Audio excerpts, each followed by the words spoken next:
Good morning, Excellencies, colleagues. If you could please take your seats so we can begin the program. Welcome. Thank you so much for joining us. I just have a few housekeeping announcements to make. First, there will be simultaneous interpretation in Spanish, French, and English, so please take advantage of your headsets. We also have an inscribed speakers list for the general debate, and when your name is called, you have the choice to either come up here or raise your hand and we'll bring a mic to your chair. And if there's time after the general debate, we will be happy to open the floor for interventions. So if there's time, please let us know that you want to speak and we'll take note and make sure you have a microphone. Thank you very much.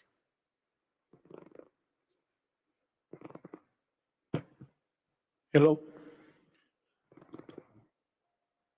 Thank you very much. Good morning.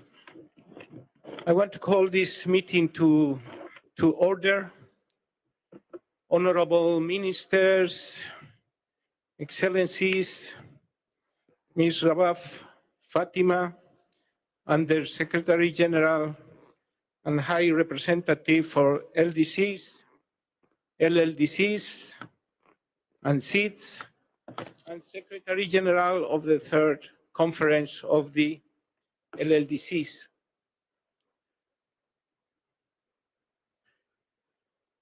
Excellencies, distinguished delegates, it is my honor to warmly welcome you all to this ministerial meeting of the landlocked developing countries at the 4th International Conference on Financing for Development.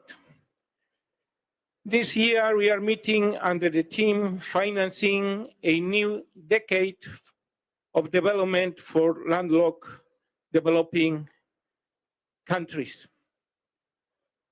At the outset, ministers, delegates, I want to express the sincere apologies of the Ministry of Planning and Development of Bolivia.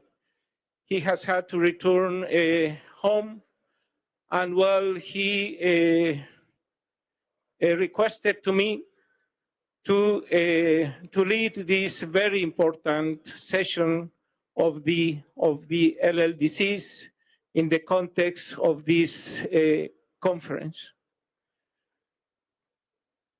I'm going to start giving some remarks on the importance of this meeting and in the context of this conference. Today, we are speaking not just for a group of 32 countries, the landlocked developing countries, but for over 500 million people living in landlocked developing countries, nations whose voices must be central to any conversation about sustainable development and the future of humanity and the future of the planet Earth. The LLDC was a program of action for the decade. Nous avons lancé un programme d'action pour la décennie endorsed by the avec l'Assemblée générale des Nations unies, où nous réaffirmons que l'intérêt de nos peuples ne doit plus être laissé en marge. Il faut l'aborder avec détermination grâce à la coopération internationale et l'action immédiate. Of territorial access to the sea and remoteness from global markets place LLDCs at a significant disadvantage. These constraints impose systemic obstacles to trade, development, connectivity, and resilience, threatening our ability to fully realize the promise of sustainable development.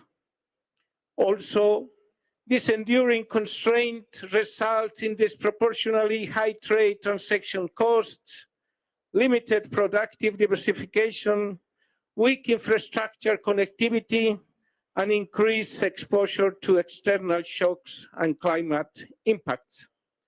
The AWASA program of action reminds us that the Global Sustainable Development Agenda will not succeed if LLDCs are left behind.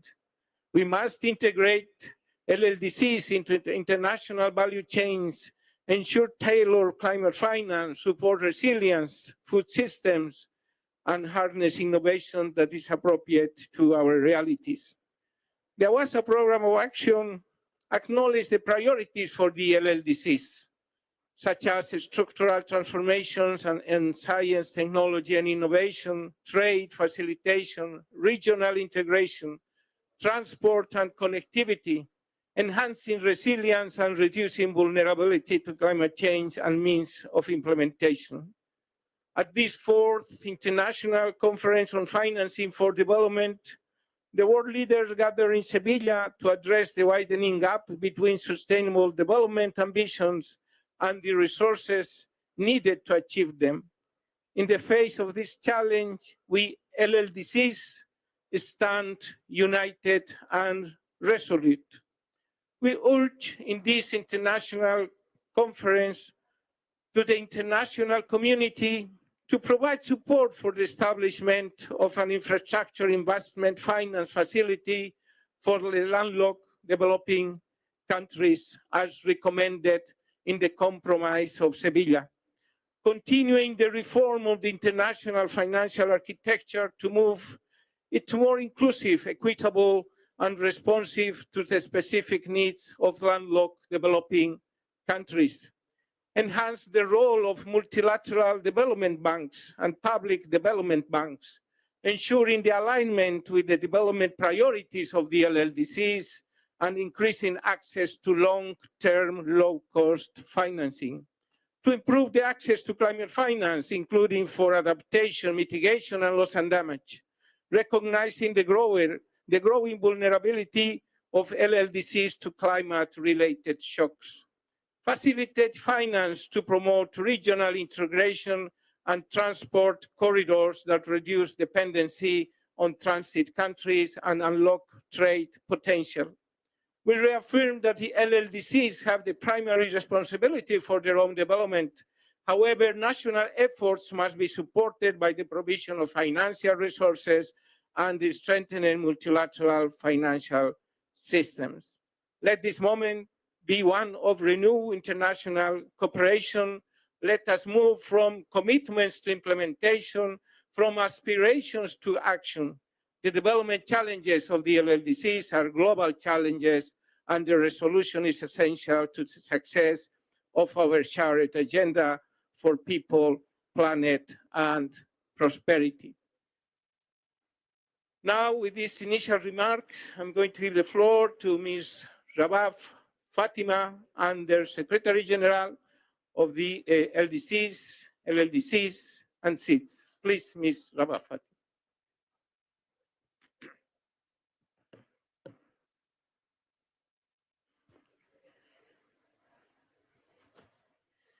Mr. Chairman, Honorable Ministers, Excellencies, distinguished friends and colleagues, a very good morning to you all.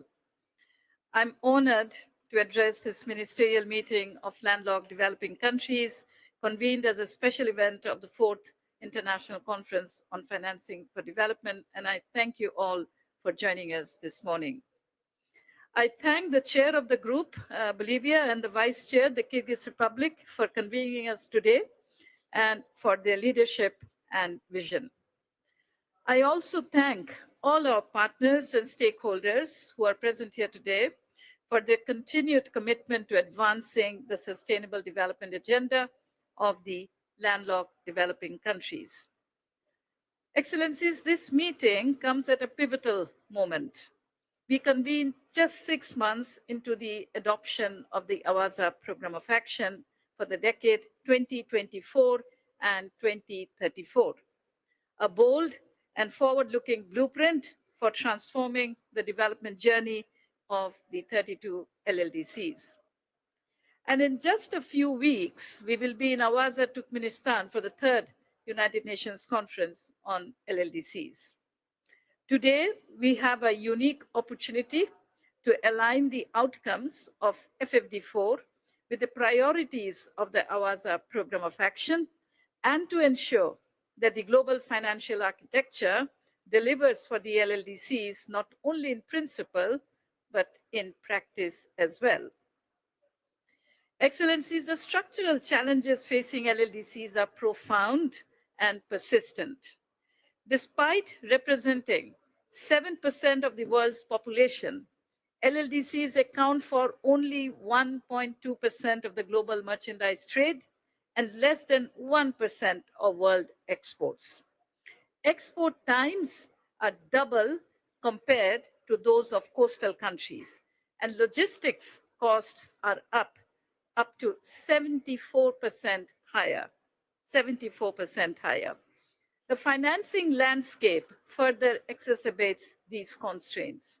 In 2024, foreign direct investment to the LLDCs stood at just under $23 billion, a sharp decline from its 2011 peak of $36 billion. Official development assistance, ODA, has also declined significantly from $38 billion in 2020 to $32 billion in 2023, with projections indicating continued downward trends.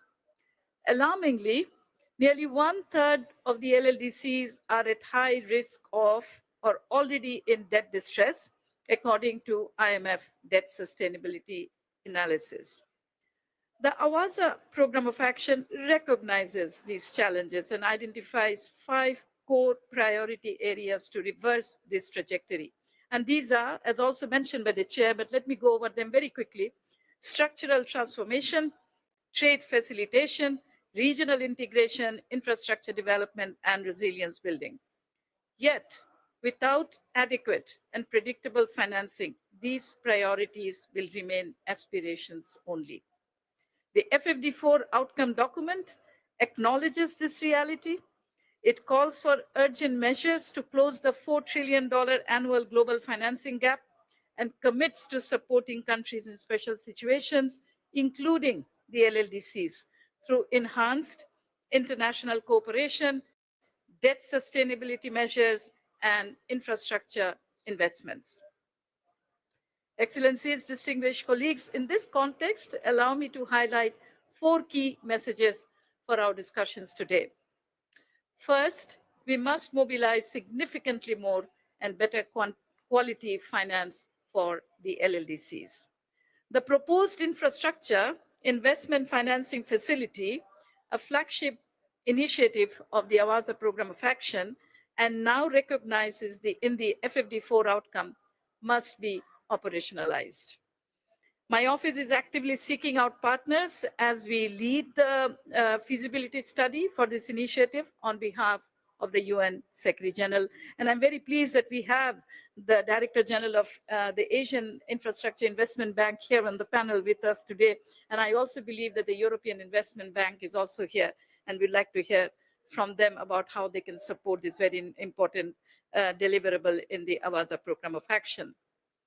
With an estimated need of over $500 billion over the next 20 years, this facility can be a game changer for closing infrastructure gaps and unlocking regional connectivity. Second, we must scale up climate finance for the LLDCs. Despite contributing less than 1% to global greenhouse gas emissions, the LLDCs are among the most climate vulnerable countries. In the decade between 2014 to 2023, an average of nearly 33,000 critical infrastructure units and facilities were destroyed or damaged annually by disasters in the LLDCs. The FFD4 outcome document calls for scaled up financing for climate adaptation and disaster risk reduction. We must ensure that LLDCs have access to financing on fair, predictable, and accessible terms. A critical preparatory step in this regard is the formation of the LLDC group under the UNFCCC process, an effort that my office was very happy to support in close collaboration with the chair of the group. And I again congratulate and commend you. I've seen the letter, and that which has now confirmed the establishment of the LLDC group in the UNFCCC negotiating process. So congratulations, Excellencies. Third, we must address the LLDC structural trade challenges. LLDCs face trade costs that are 1.4 times higher than the global average. Their share of global trade has stagnated, and they remain heavily dependent on a narrow range of primary commodities. The AWASA Program of Action calls for trade facilitation, diversification, and regional integration. The FFD4 outcome rightly prioritizes investment in trade-related infrastructure, digital trade, transport corridors, and regional value chains. Equally critical is the creation of a conducive multilateral framework by fulfilling the AWASA Program of Action's call to establish a dedicated work program on the special need of LLDCs at the WTO. And finally, Excellencies, we must enhance international cooperation and financial governance. The FFD4 outcome reaffirms the need for inclusive global economic governance and commits to reforming the international financial architecture.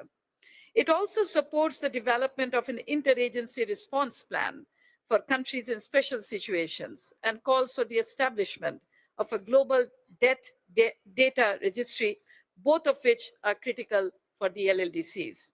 A key dimension of international cooperation, Excellencies, is freedom of transit. And in this regard, my office is spearheading the establishment of a high-level panel on freedom of transit by the UN Secretary General as called for in the AWASA Program of Action. This panel will provide concrete recommendations to improve the implementation of existing legal provisions and facilitate smoother, more predictable transit for LLDCs. Excellencies, distinguished colleagues, today's meeting is a vital step in ensuring that the commitments made in Seville translate into concrete support for the LLDCs. But our work does not end here. I warmly invite all of you to continue these critical discussions at the third United Nations Conference on LLDCs to be held in Awasa, Turkmenistan from the 5th to the 8th of August this year.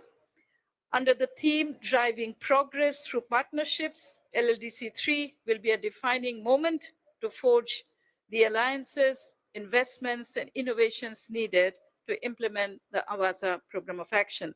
Let us seize that opportunity to reaffirm our shared commitment to over 600 million people living in the LLDCs and to ensure that no country is left behind due to geography.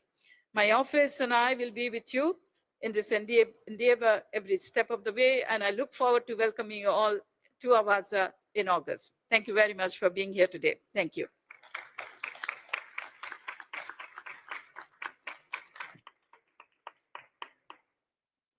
We thanks Ms. Rabab Fatima for her remarks.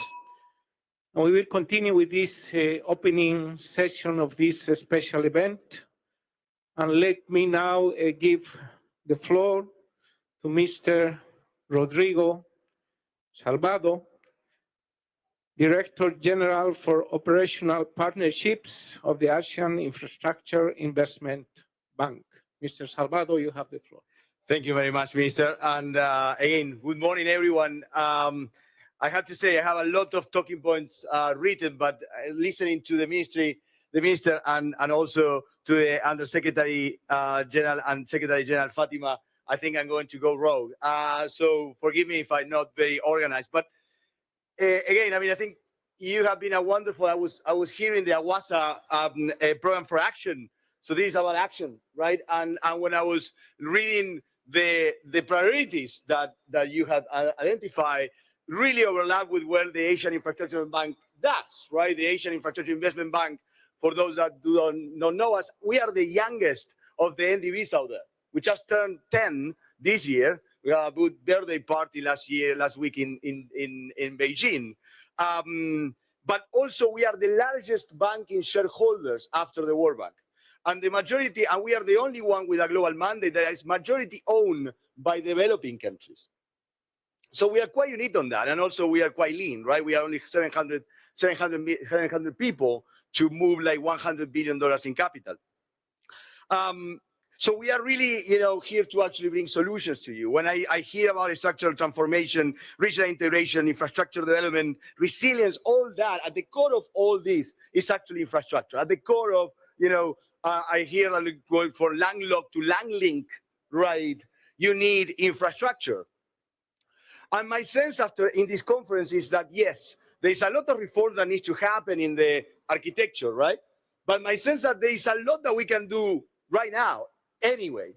There's a lot that we can do by coming together, putting our complementarities, between multilateral development banks. This is about multilateral development banks coming together with UN agencies, with technical agencies, with the governments, all together to do it. And believe me, there's so much we can do, even with the current system, right? So we don't need to wait until big reforms happen to get and go to work.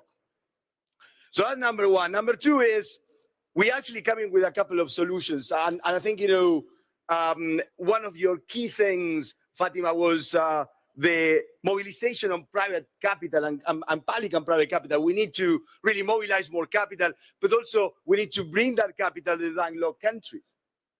So there are three things that we think in the AIB that we should be doing. Three things that if we actually put our energy there are going to be truly catalytic. Three gaps. The first one is more and better projects. It seems straightforward, but a lot of the ODA money on that money has been used to subsidize bad projects. That's true. Instead of spending much less money preparing good projects that are going to be economically sustainable. So in a world where we need to do much more with much less, we need to go upstream. We need to collaborate upstream, and we need to spend those scarce dollars in actually getting resources to projects that are designed in a way that they are sustainable. So we don't have to subsidize bad projects down the road. So that's number one. The second one is financial de-risking. Again, a lot of these things have to do, but it's not about, the risks don't go away. It's about distributing risks. And also what we need to do is identify the key risks. What are the risks that actually are relevant for each developing country? We have risks that actually have political risk. We have operational risk, construction risk. And sometimes we talk about risk like a sort of like, really, really hard to identify or disentangle that. And we are different. Different organizations can have a better place to actually de-risk that or absorb those risks. Okay? They don't go away. We need to actually work on the asymmetric information. The UN agency, for example, have a lot of technical expertise in order to help us to design those projects. We bring the financing, but if we don't actually have that technical expertise in the design, we are not going to be able to scale or finance. The third one, which I think also was mentioned here and also in the Awasa action for our program for action, is policy enabling environments. The AIB approved last year the climate policy-based lending. It's an instrument for actually telling countries there is a faith things. There are a couple of things, including, for example, we'll talk about energy security. In many cases, each generation, in many cases, actually not generation, but distribution. But you need to have a regulatory framework that allows the private capital to go and invest on that. And that's something that countries, you need the resources to actually pay for and do it. So I always get asked, Rodrigo, what are the priorities of the Asian Infrastructure Investment Bank? I said, our priorities are the client priorities. We do infrastructure, but within that, we follow the action programs of the countries. And I think here you have the what, so we can actually bring the how. So again, this to me is about coming together. I give you an example, and also with this, I will finish. I know we have to be very brief. But we are actually launching here as a Seville Platform for Action something called a Global Financing Playbook. That is basically bringing public institutions, private institutions, philanthropies, all together to actually provide a guide of a playbook. So when you actually are deciding, you have decided what to do, you know who to call, and you know how to actually, coordinate. And this is what we actually have to do here. So my final comment to you is we are going to be very happy and pleased to participate in the Davos conference. We already are financing projects in Lao PDR, for example, but we need to do much more. And we need to come together to do that. And again, I mean it, the whole point about countries in the driver's seat. We are not here to tell you what to do. You need to tell us what to do, and we are going to help you do it. So thank you so much for the opportunity. And again, I really, really commend you for the effort, right? And very happy and honored to be able to support you in getting this done. Thank you very much. I thank Mr. Rodrigo Salvado for his remarks. Well, we now move to meeting agenda general debate, but yeah, please, representative of Turkmenistan. Turkmenistan is the host country for the third conference of the LLDCs. So, Excellency, you have the floor.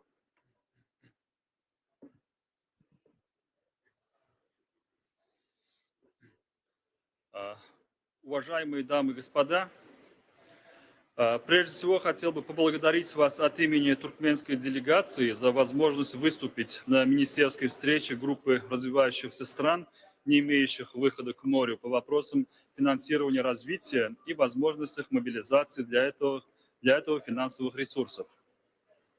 Одним из важных посылов конференции является обновленный глобальный подход к финансированию развития, который отражен в итоговом документе 4-й международной конференции по финансированию развития.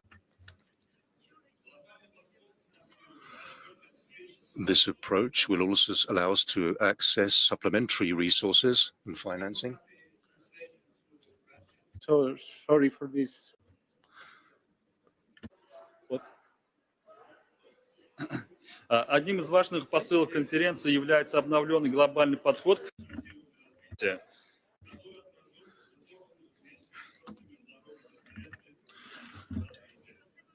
And we will be able to contribute to the reformulation of the international financial architecture. Финансовым ресурсам будет способствовать реформированию международной финансовой архитектуры с целью срочного устранения дефицита финансирования.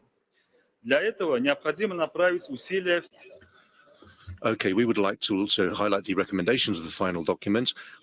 We've also implemented, as you can see in the program, the pertinent development strategies, which includes the action program for the LLDCs. As regards the 4th conference of the United Nations on the countries of the world have reaffirmed their engagement and commitment in this respect, and also their obligations. And for the rapid deployment of the action plan from the period 2024 to 2034. Okay, we would also like to highlight the need in order to address specific needs of LLDCs, particularly in relation to the transformation of their economy, international trade, and also the development of the transport system to ensure that this is effective and efficient.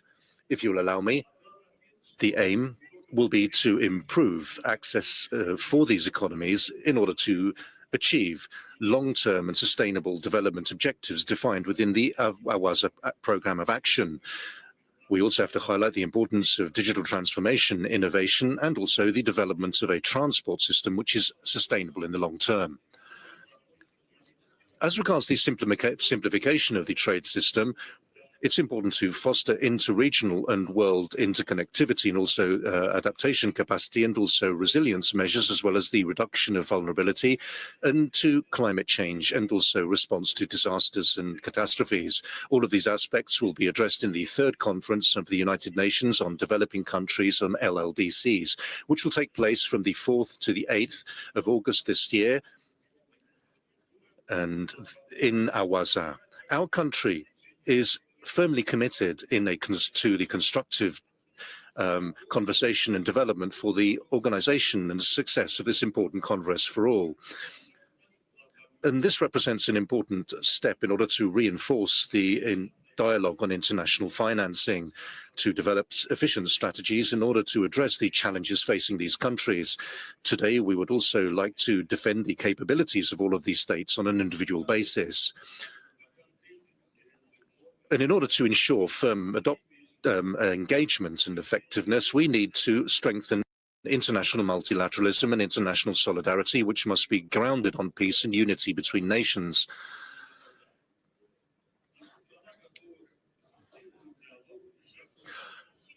And I would also like to highlight that as regards the initiative of our ministry, the year 2025 has been declared by the United Nations the International Year for Peace and also Trust.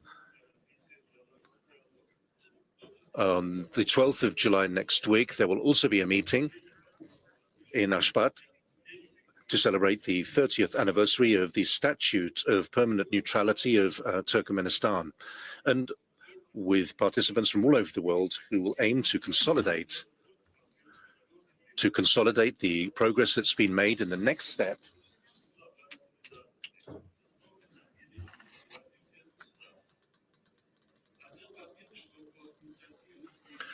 We would like to invite you very warmly to participate in this event, this extremely important event, not just for our country, but also for the entire world.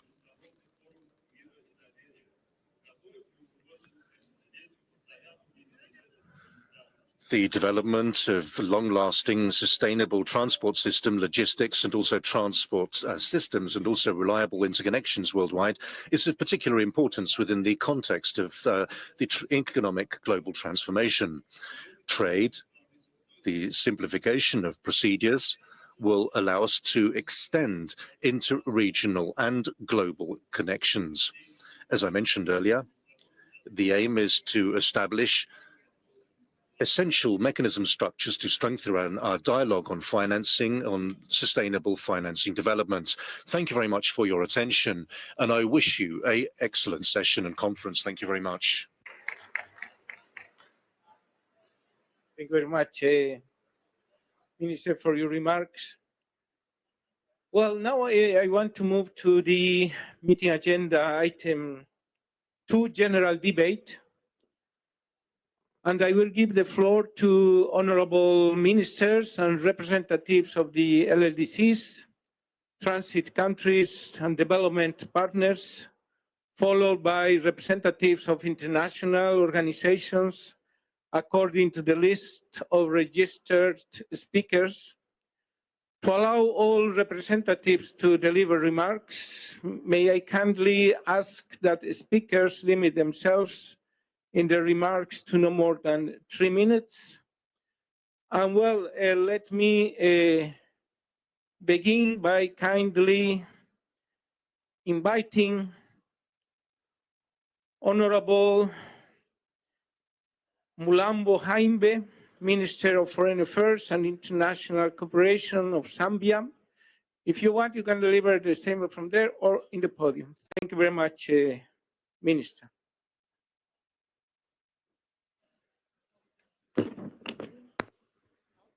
Thank you very much. Thank you very much, and good morning to you all. Excellencies, distinguished delegates, ladies and gentlemen, it is an honor to address this gathering of landlocked developing countries, or as we prefer in Zambia, land-linked developing countries and its partners. The landlocked, least developed countries, including Zambia, are faced with complex socio-economic dynamics which require adoption of new approaches to development to ensure that they are not left behind. The structural challenges common to landlocked developing countries include limited market access, infrastructure gaps, climate risks, and debt pressures. We meet at a critical juncture, one that calls for renewed global solidarity, innovative financing mechanisms, and coordinated action to overcome the unique structural challenges faced by LLDCs. The 4th International Conference on Financing for Development and its outcome document, the Seville Commitment, offers strategic opportunities to address the structural challenges faced by LLDCs. As co-facilitator of the Seville Commitment, along with Mexico, Norway, and Nepal, the latter also being a landlocked country, we are delighted that the outcome document adopted by consensus, acknowledges the special challenges of LLDCs while reaffirming the urgent need to address them. It is Zambia's considered view that LLDCs need to seize the opportunities from the fast-changing global development landscape. The ongoing technology revolution entails adopting emerging technology and digital tools to drive structural and economic transformation with a view to prioritizing ICT coverage and digital literacy. Further, mobilizing adequate, predictable, accessible, and affordable financing is key, particularly blended financing, which offers investment opportunities at scale. Zambia is actively participating in regional integration initiatives and investing in cross-country transit schemes, such as the Lobito Corridor, to improve trade facilitation. Efforts are also underway to digitize border management systems and harmonize customs procedures to enhance regional connectivity and reduce delays at border posts, thereby effectively and practically transitioning us into a land-linked country. Further, in view of rising debt vulnerabilities of LLDCs and insufficient flows for development finance, LLDCs need to be proactive by prioritizing investment over consumption and relying strongly on local solutions to build long-term resilience to future shocks. This calls for establishment of knowledge exchange partnerships, as these would ensure cross-learning from each other on effective and optimal strategies to achieve transformation in a challenging global landscape. Your Excellencies, distinguished ladies and gentlemen, the agreement to explore the establishment of an infrastructure investment fund facility for LLDCs, as espoused in the Seville commitment, is, as described by the Undersecretary General, indeed a game changer. And I do adopt her submissions in that regard. International and development finance institutions are also expected to step up efforts to direct more funding towards transformative socio-economic infrastructure projects that promote inclusive growth, improve connectivity, reduce trade costs, and enhance market access for LLDCs. We recognize and appreciate the Office of the High Representative for the LLDCs, and SIDS for the work to support these countries' efforts. Let us work together to transform challenges into opportunities, tailor assistance to LLDC's specific needs, and uphold the principle of leaving no one behind. I thank you all for your kind attention. Thank you very much, Minister. Now let me invite Honorable Karamoko Jamari Traore, Minister of Foreign Affairs, Regional Cooperation and Burkina Faso Abroad. Please, Minister, you have the floor.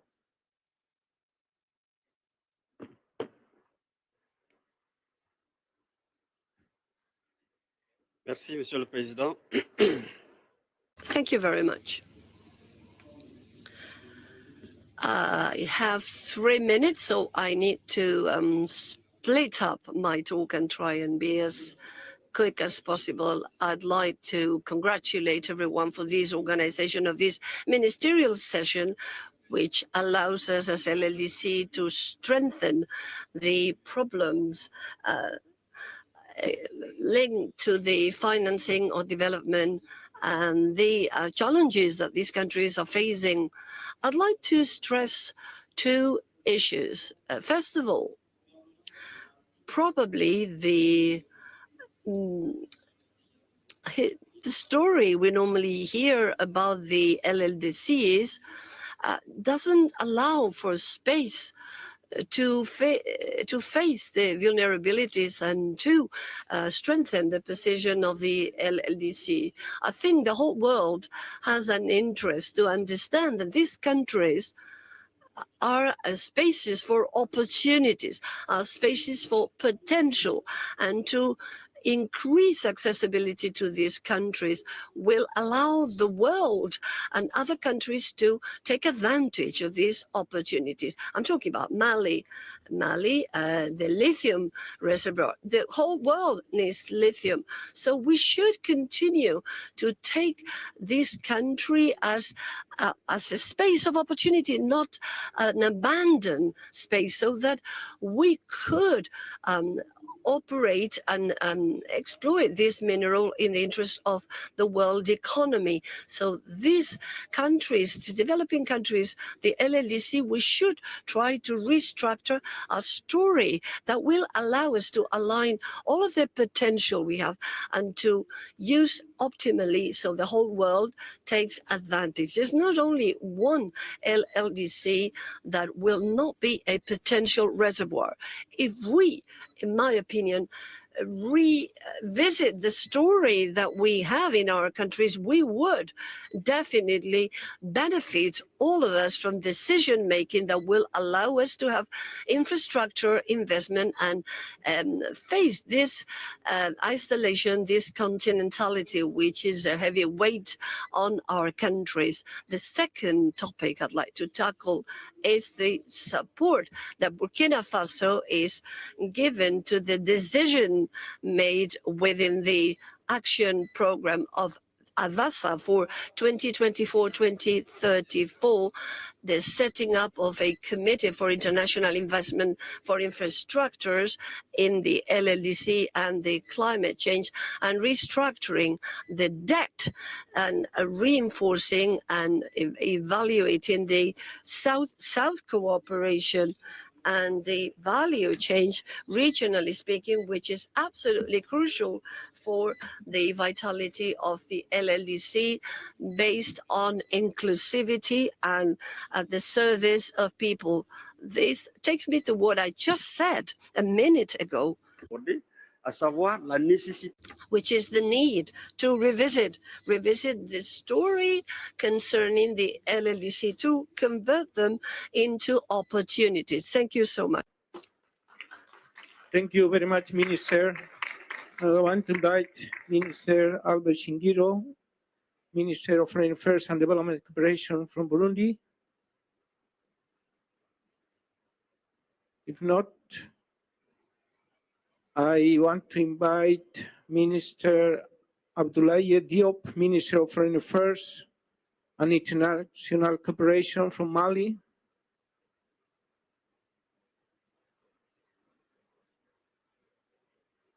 Minister Ahmed Shide, Minister of Finance from Ethiopia.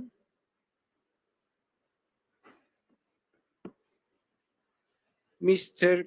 Kahorsoda Faisidin Sator, Minister of Finance, Tajikistan. Mr. Herbert Nodoba, Minister of Finance, Central African Republic. Her Excellency Zetselisitsoe Madlanyane, Minister of Finance and Development Planning from Lesotho.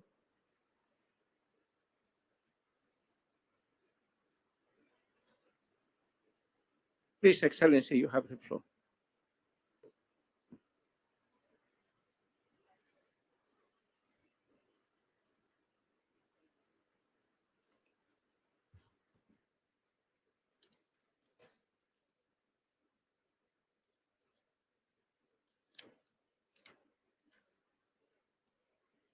Thank you, Mr. Chairman, Madam Under Secretary General and High Representative, distinguished delegates, ladies and gentlemen. It is an honor for me to join this vital ministerial meeting of landlocked developing countries, convened under the timely and urgent theme, financing a new decade of development for LLDCs.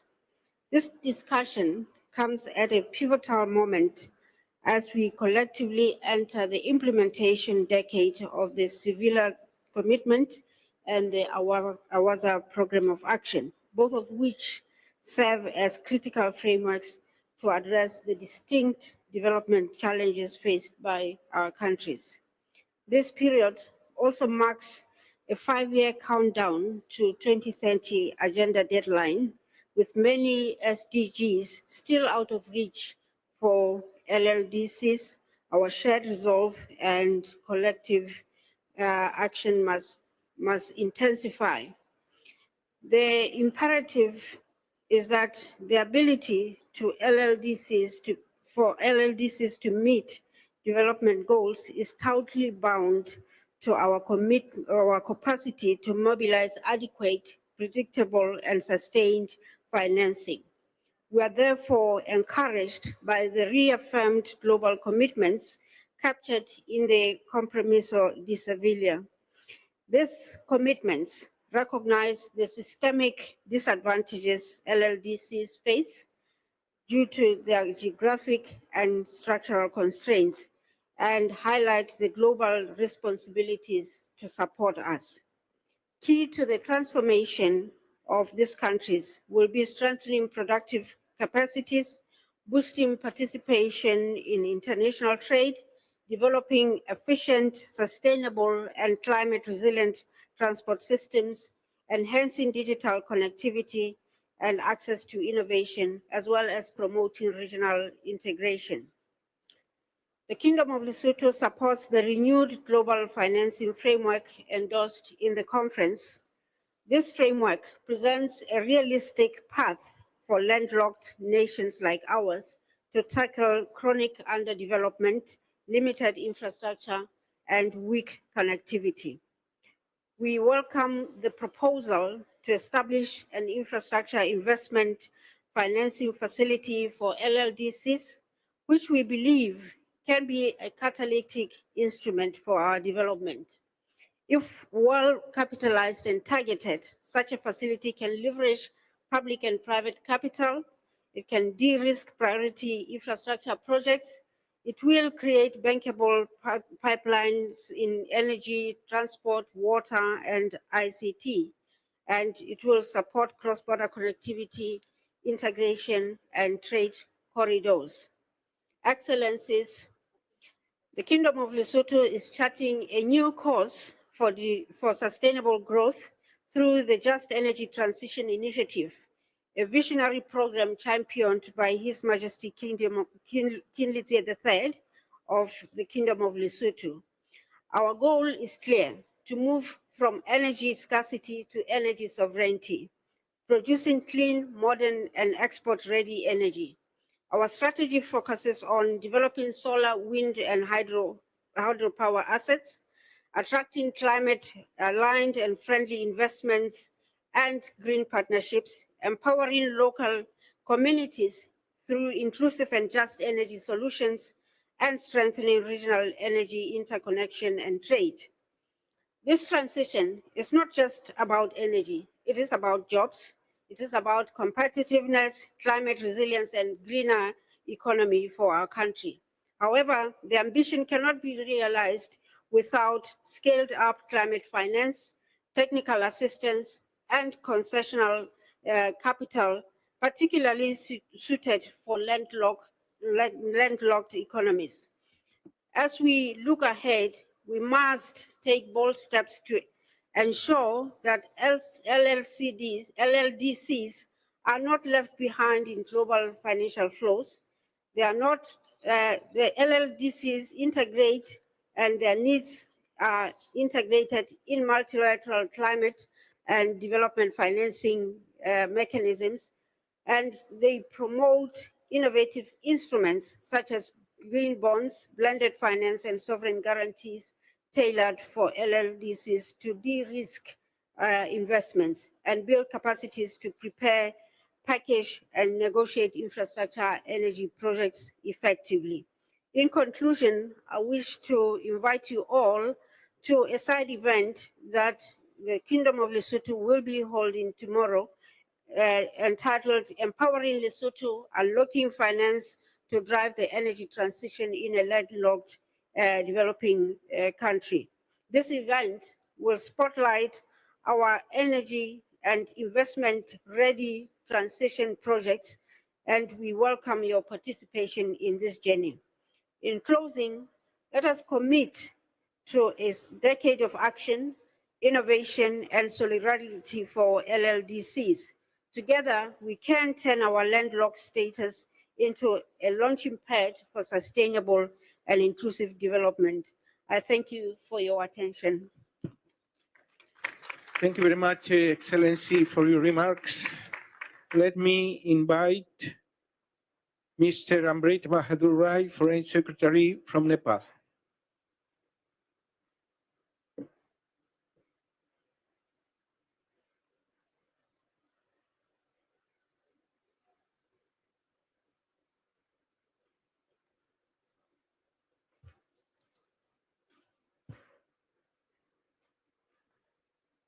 Thank you, Mr. Chair, for giving the floor a little bit earlier than the scheduled one, because I need to move this morning to Madrid.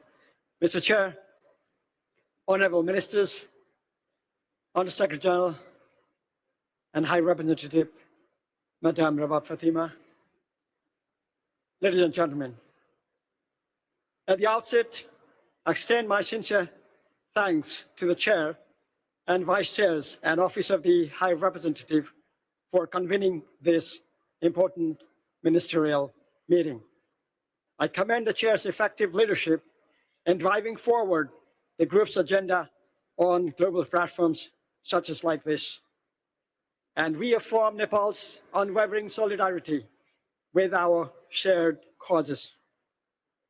Ladies and gentlemen, the 32 landlocked developing countries face steep structural barriers to their economic development. Geopolitical isolation and lack of sea access are compounded by inadequate infrastructure and limited connectivity. We face mounting debt, stagnant trade, and declining FDI and ODA, and a financing gap that only grows over time. As we bear the cost of geography, climate change inflicts a disproportionate toll, damaging our economies, societies, and already fragile infrastructure. Despite the pledges that were made in Vienna, LLDCs have seen limited movement forward towards sustainable development goals.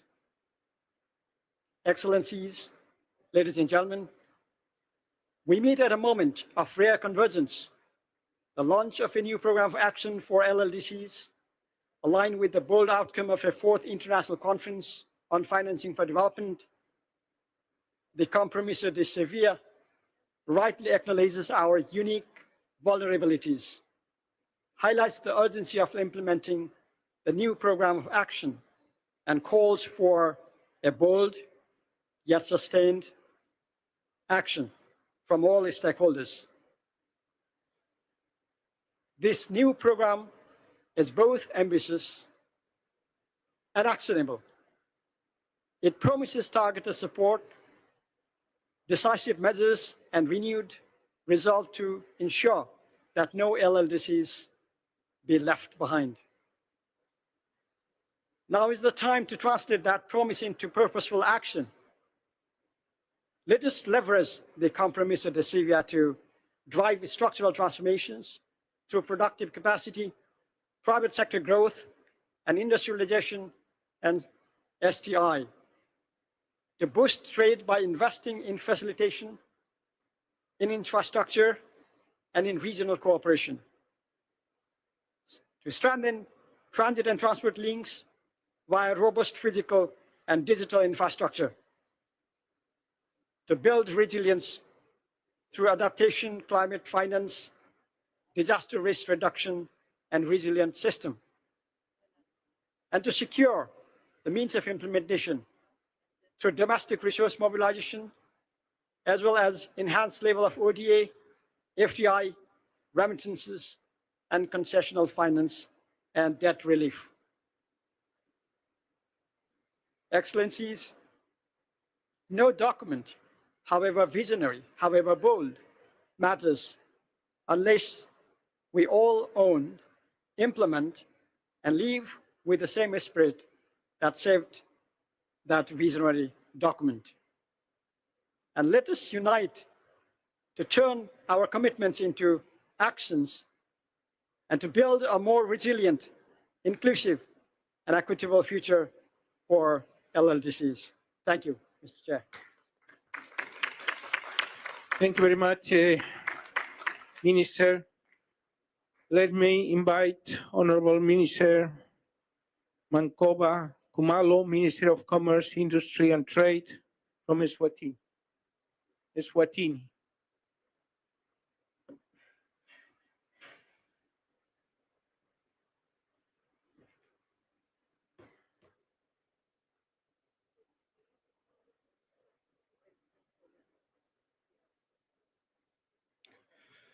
Thank you very much for the opportunity. The adoption of the AWASA Program of Action for 2024 to 2034 is a beacon of hope, outlining a transformative path for our nations. In just 1 month, we will convene in AWASA, Turkmenistan, for the 3rd United Nations Conference on LLDCs to translate this vision into action. Today, we must seize this opportunity to address the unique challenges of LLDCs with bold, innovative solutions. Excellencies, allow me to highlight the stark financing gap that is faced by LLDCs. In 2023, foreign direct investment to LLDCs was a mere $25 billion, down from 36 billion in 2011. Official development assistance also plummeted from $38 billion in 2020 to 32 billion in 2023, with projections of further declines in 2025. Merchandise trade, critical for our economies, remains disproportionately low, where LLDCs, despite being 7% of the population, contribute only 1.2% of global trade. For Eswatini, a small landlocked nation of 1.2 million people, nestled between South Africa and Mozambique, these challenges are acutely felt. Our economy is heavily reliant on manufacturing for export, particularly in the FMCG sector, which contributes roughly 30% to our economy. Key industries such as sugar, garment manufacturing, and other forms of export suffer the consequences of doubled lead times for export through the coastal countries due to our dependence on those ports. Inadequate infrastructure and high logistics cost stifle our competitiveness in global markets, limiting growth in these vital sectors. But let me turn now quickly to how we are transforming these challenges into opportunities. Our National Development Plan emphasizes infrastructure development, and we have a planned railway network that will connect all the regional ports through Eswatini to our trading partners in the region, and that will reduce trade costs and boost market access for our exports. We are also investing aggressively in renewable energy with a lot of solar, hydro, biomass projects that are far advanced in implementation and will ultimately speak to the AWASA Program of Action's focus on climate resilience. To diversify our economy and bolster export growth, Eswatini is also aggressively pursuing development of our mining sector. We have launched a strategic initiative to exploit untapped mineral resources, including gold and other minerals that have been discovered in the country. And we aim that by 2030, the contribution of mining to our GDP will be much more significant than it is today. To close this financing gap, we must think beyond traditional mechanisms. Eswatini is enhancing domestic resource mobilization by reforming our tax regime and improving revenue collection to fund critical infrastructure, including mining and manufacturing facilities.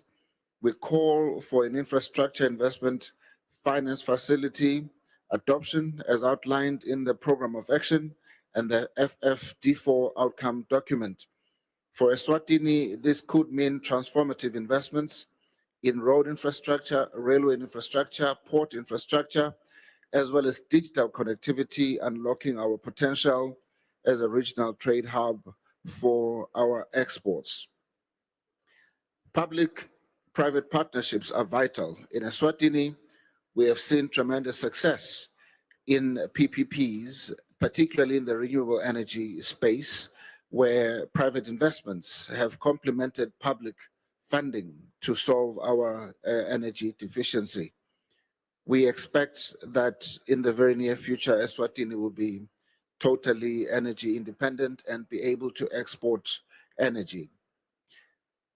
The Awaza Program of Actions call for structural reforms and climate finance alignment with Eswatini's efforts to diversify economy beyond agriculture and FMCG into technology and mining and other forms of export.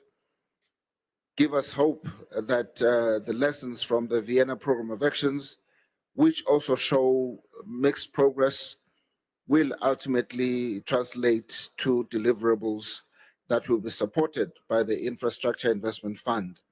In conclusion, Excellencies, our mission is very clear. We want to make financing for LLDCs a global priority.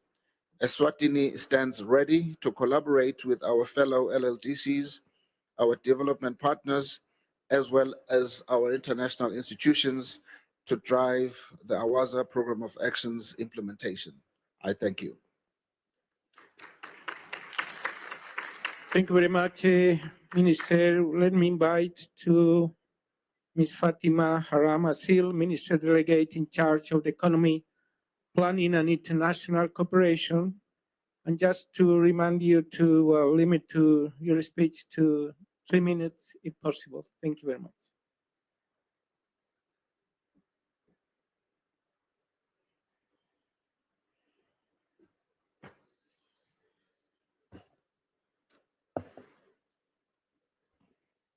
Monsieur le Président, Madame et Messieurs.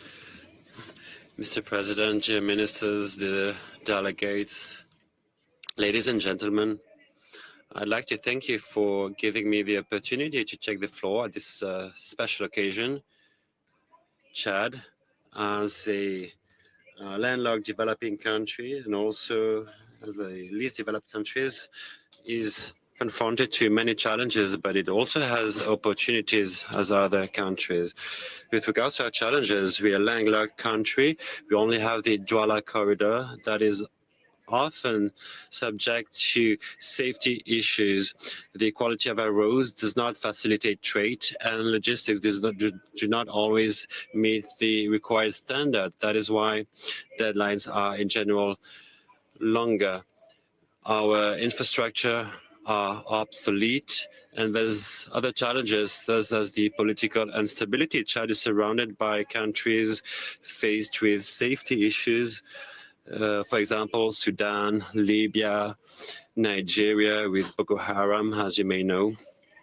Today, Chad is the first African country welcoming a high number of refugees on its ground, more than 10% of the population, in spite of our lack of resources.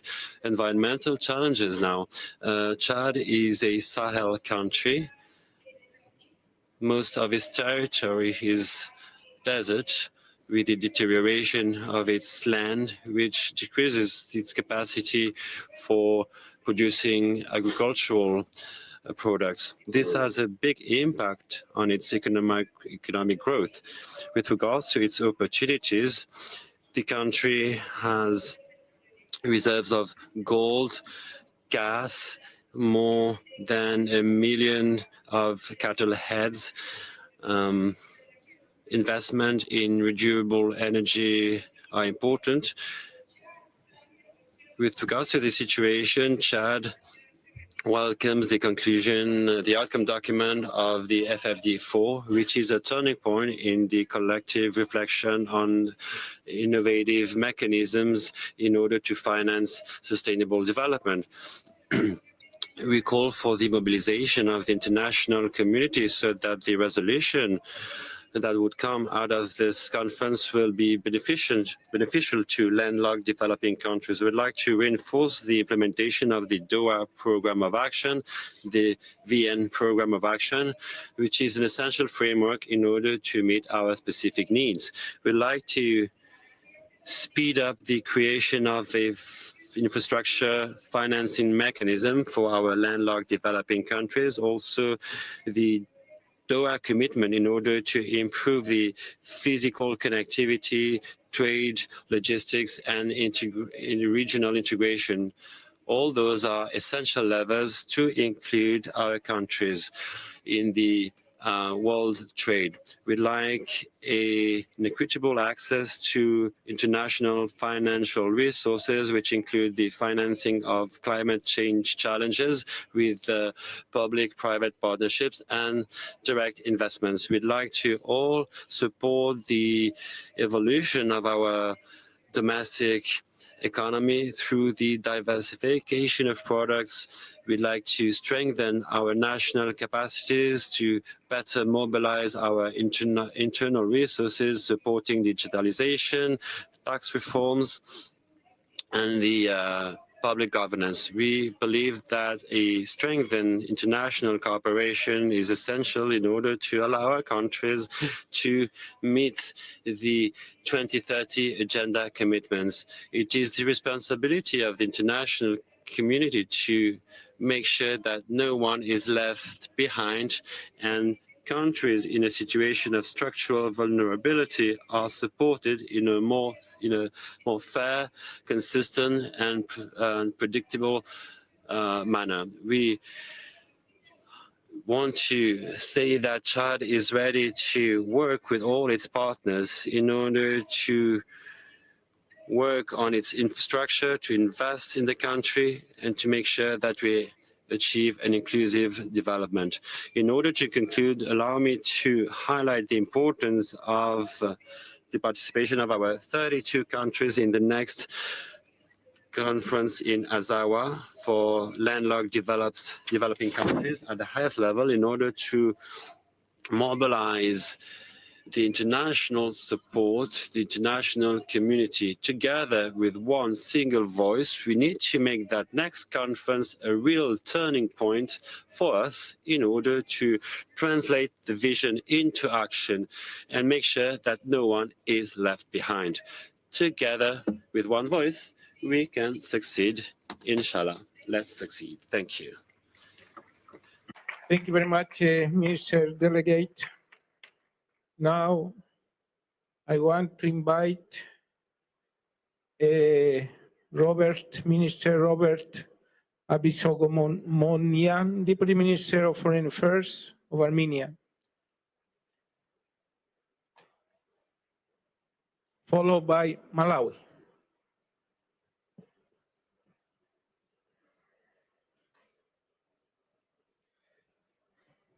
Distinguished Chair, Excellencies, dear colleagues, ladies and gentlemen, let me begin by thanking Bolivia and Turkmenistan, as well as the Office of the High Representative for the less developed countries, landlocked developing countries, and small island developing states for organizing today's discussion.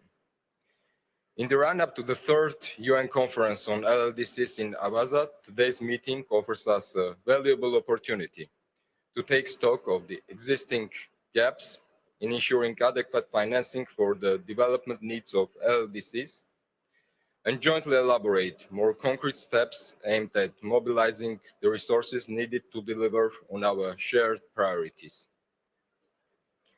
For LLDCs, success to global markets is not a luxury, but a necessity for achieving inclusive and sustainable development. The realities of the modern world require global interconnectivity at all levels. Cross-border flows of trade, services, and people have become the driver of the global economy, for the past several decades. However, landlocked developing countries continue to face pressing challenges due to geographical constraints, supply chain disruptions, and elevated trade costs, which limit their ability to fully participate in global trade and attract investments, thus seriously slowing down the achievements of their development aspirations. Therefore, it's essential that complex and specific challenges of landlocked developing countries are put high across the agenda of the UN, its agencies, and other international development organizations and financial institutions.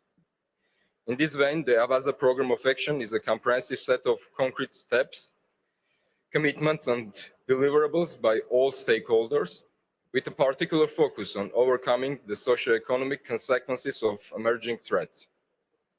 It highlights the existing gaps in access to finance for LDCs. We believe that particular attention should be paid to scaling up investment in critical sectors, such as trade facilitation, attracting more foreign direct investments, providing debt relief, and ensuring sustainable development financing for LDCs. The United Nations system has the needed expertise and partnering networks to help LDCs unlock their untapped potential. In this vein, we are delighted to note that the outcome document of the 4th International Conference on Financing for Development stresses the importance of undertaking tailored measures to address specific needs of LDCs, and in particular commits to explore the establishment of an infrastructure investment finance facility. Ladies and gentlemen, while we stress the importance of ensuring sustainable public and private finance investments, we cannot overlook the critical importance of establishing conducive business and investment ecosystems, which will attract foreign direct investments. This brings me to a point that regional peace, stability, and security are prerequisites for attracting foreign direct investments to implement regional and intra-regional connectivity initiatives. With this understanding, the government of the Republic of Armenia has developed the Crossroads of Peace project, which serves as a testimony to my country's commitment to regional peace and cooperation by promoting inclusive connectivity, open borders, and fully functioning road and transport infrastructure, both at regional and global levels. In conclusion, let me reiterate Armenia's commitment to effective multilateral cooperation with all partners to implement the renewed measures outlined in the new Program of Action for LDCs. We take this opportunity to express our full support to UN OHR LLS and to the government of Turkmenistan in their preparation for the 3rd UN Conference on Landlocked Developing Countries, and we look forward to fruitful discussions aimed at mobilizing adequate resources for building a sustainable and prosperous future for LDCs. I thank you. Thank you very much, Minister. Well, let me invite Mr. Simplex Chitola Banda, Minister of Finance from Malawi, followed by Austria. But, well, I kindly invite you to remain short because, well, we have still a long list of speakers and, well, we are running out of time. Thank you. Chairperson, thank you very much.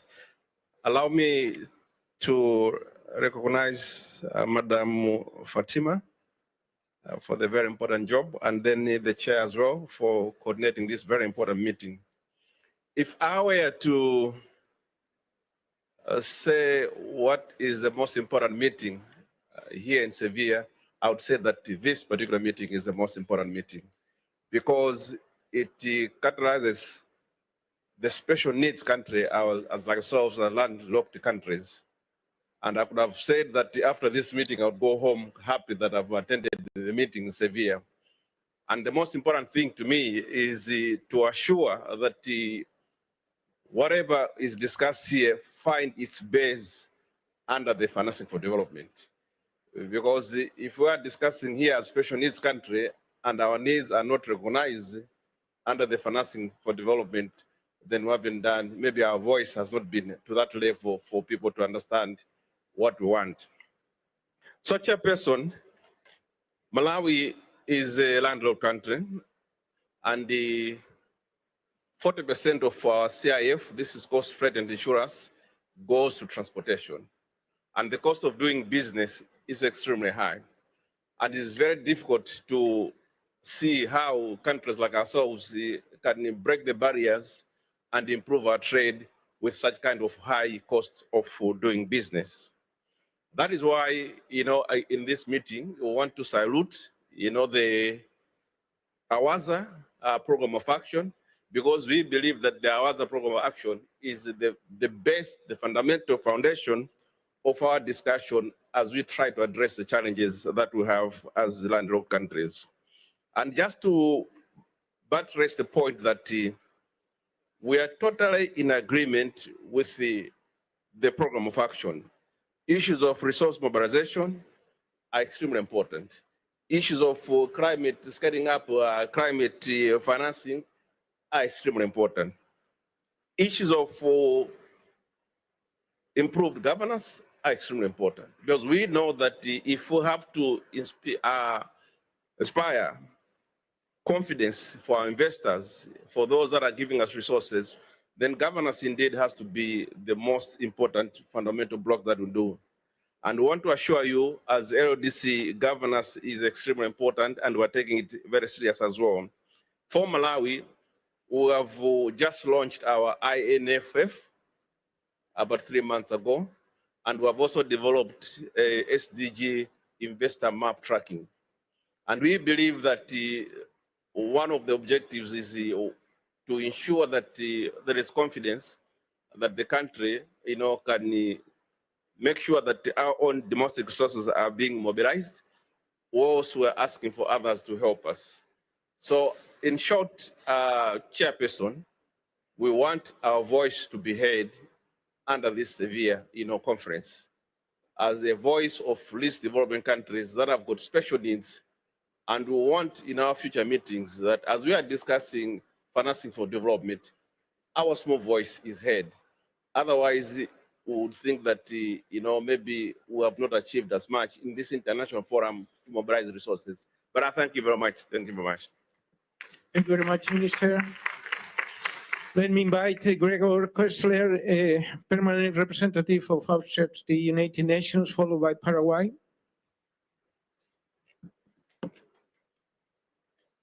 Excellencies, Mr. Chair, let me thank you, Mr. Minister Loaiza, and of course also my dear friend USG Rabab Fatima for her tireless efforts. But I'll be short, I promise. We're meeting here at the margins of what I would consider the second most important multilateral conference, because the most important is yet to come in AWASA for us landlocked countries. Or as Zambia has said, land-linked countries, which is of course very beautiful. Thank you to the government of Turkmenistan for stepping up and finally make it happen. We Austrians, we support some of our fellow LLDCs in travel costs with $500,000 for the conference.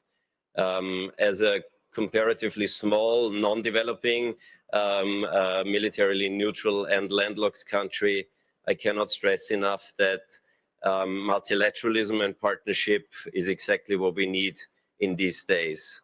And we, as you know, were a proud co-chair of the preparatory committee of the LLDC 3 conference. But what the new program brings is no less ambitious than the Compromiso de Sevilla, because it's really a comprehensive plan, engages all parties, LADCs, transit countries, and their development partners, one of which are we.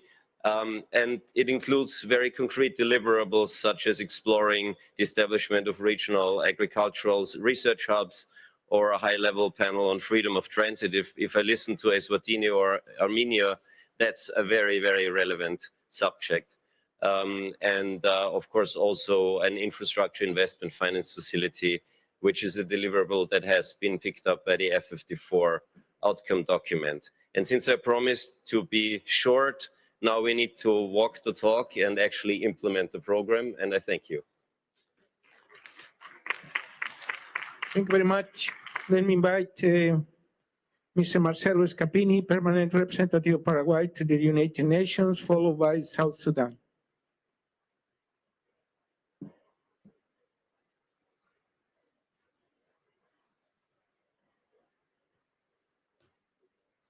Buenos días.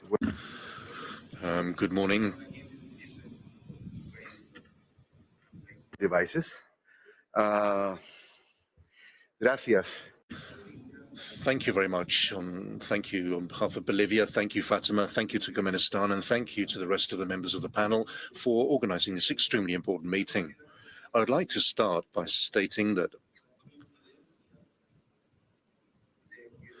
the fact that these events, these two conferences take place in the same year, both that of the LLDCs and also this one on development financing, actually means something. And by that, what do I mean? Well, this coincidence did not happen by chance, but this coincidence actually bolsters this close or highlights this close link between development financing and financing, which is related to LLDCs.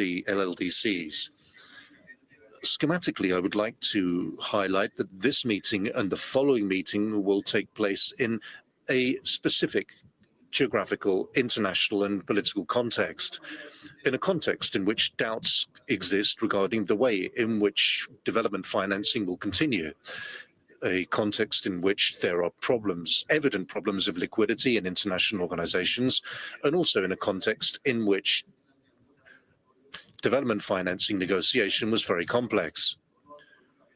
The results that were obtained were not entirely expected, but at least results were obtained. And this meeting on development financing and also financing for cooperation is positive. So we should be optimistic. In our countries, we make innumerable efforts in order to overcome many of the problems which are associated with the fact that we do not have a coast, that we are landlocked. There are limitations in relation to trade, growth, development, and also GDP.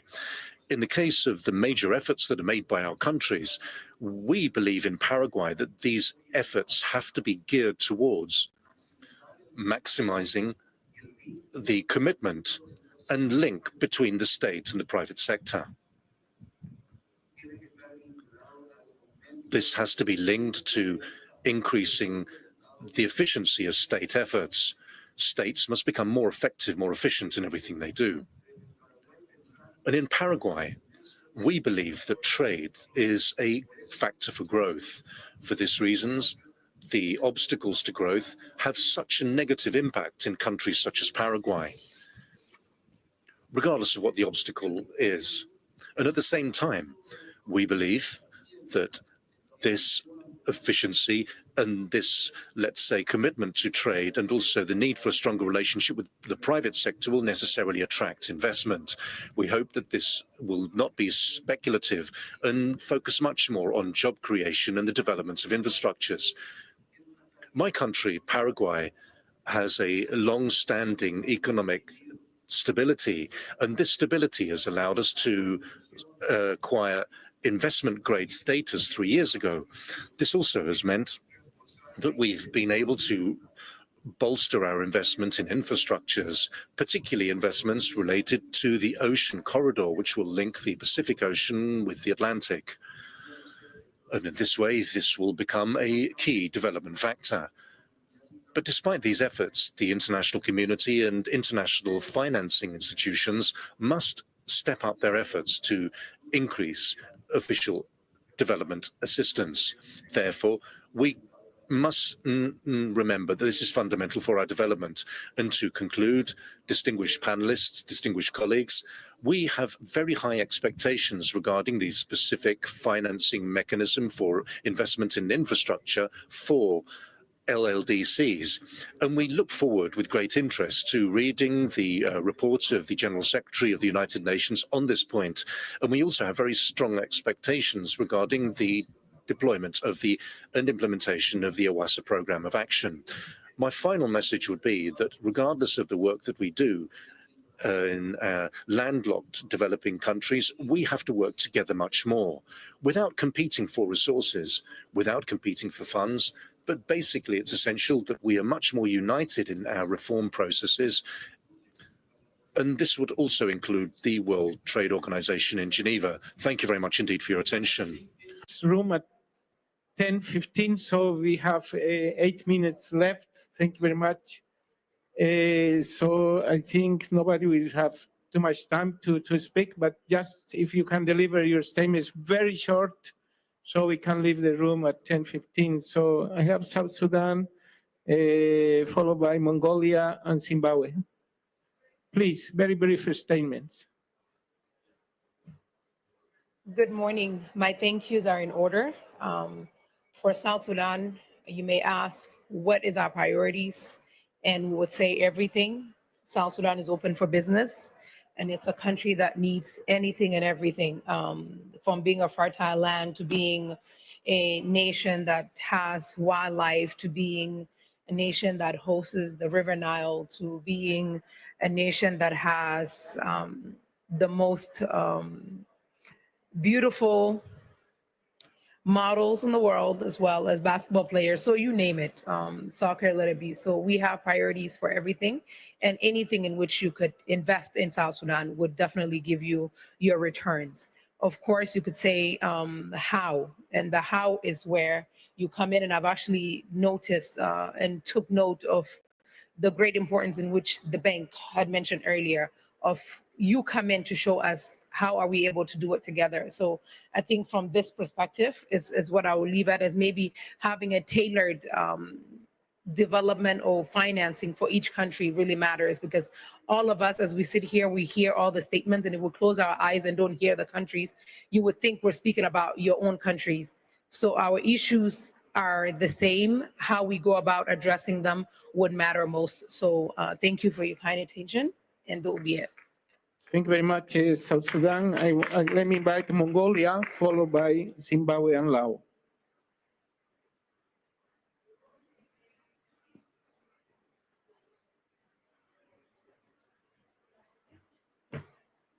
Thank you, Excellencies.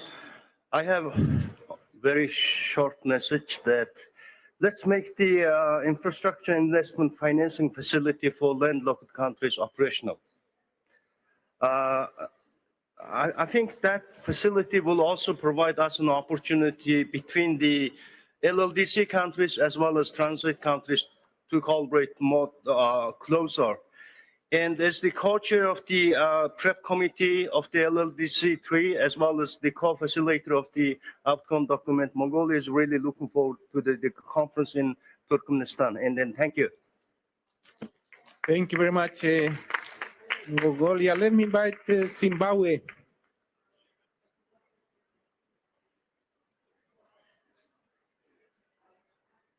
Following the great short intervention of Mongolia.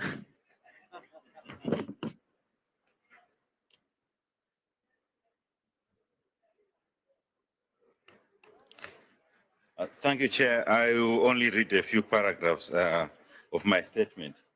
The AWASA program of action offers us a renewed opportunity to tackle the challenges that confront LLDCs.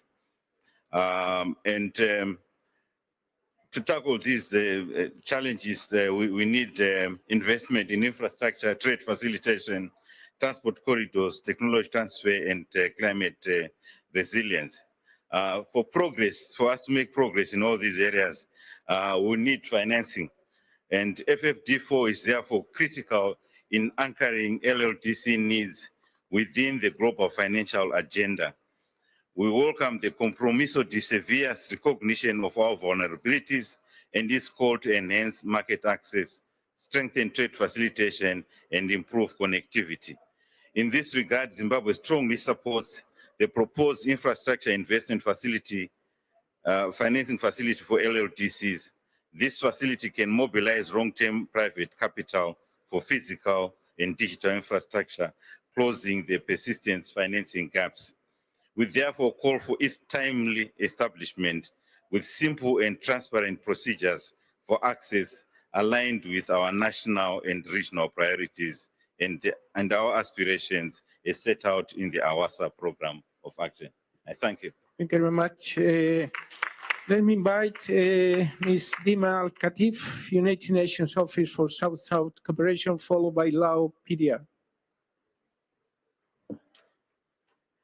Thank you very much. And in the interest of time, let me first thank the organizers.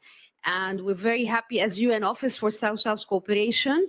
We will have a dedicated discussion during the AWASA conference dedicated to South-South cooperation and triangular cooperation and the potential of these modalities to really unlock resource sharing, to unlock financing, which is also very much anchored in the Compromiso de Sevilla. Let me highlight two things in terms of our recommendations until that time, is to make sure that there would be dedicated financing for South-South and triangular cooperation to be established within the international and regional development banks. And we have with us today the AIIB. That's a call for all the multilateral development banks to think about that, but also in terms of thinking about the potential of South-South and triangle cooperation to share experiences in building bankable projects and in sharing knowledge about those financial modalities that have been tested in other countries and that can be replicated into others. So looking forward to that, and thank you very much. Thank you.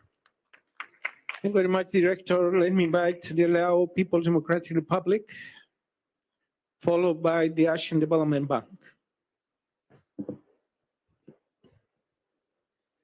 Excellencies, Mr. Chairs, Madam Fatima, Under Secretary General, distinguished guests, ladies and gentlemen. The Compromiso de Civils, as we look forward to its adoption, offer a renewed, ambitious, and inclusive global frameworks for financing sustainable development. The Lao PDR welcomes, in particular, the explicit and comprehensive support for the LLDCs. Given that the unique geographic and structural challenges continue to hinder our full integration into the global economy and trade. In this light, the commitment outlined in the Compromiso are timely and critical for the effective implementation of the program of action for LLDC for the next decade. In this regard, the need to reform the international financial architecture to be more inclusive, responsive, will provide another critical stepping stone in ensuring that 32 LLDC are no longer left behind. Additionally, my delegation believes the expansion of the concessional finance and scaling up of the technical assistance and strengthens cooperation with multilateral development banks will continue significantly to developing of the capacity of LLDCs. The Lao PDR stand ready to cooperate fully and work alongside UN partners to achieve the goals and of the program of action and advance sustainable development for LLDC. I thank you. Thank you very much, Lao. Let me invite the two last speakers, the Asian Development Bank, followed by one youth representative. So the Asian Development Bank.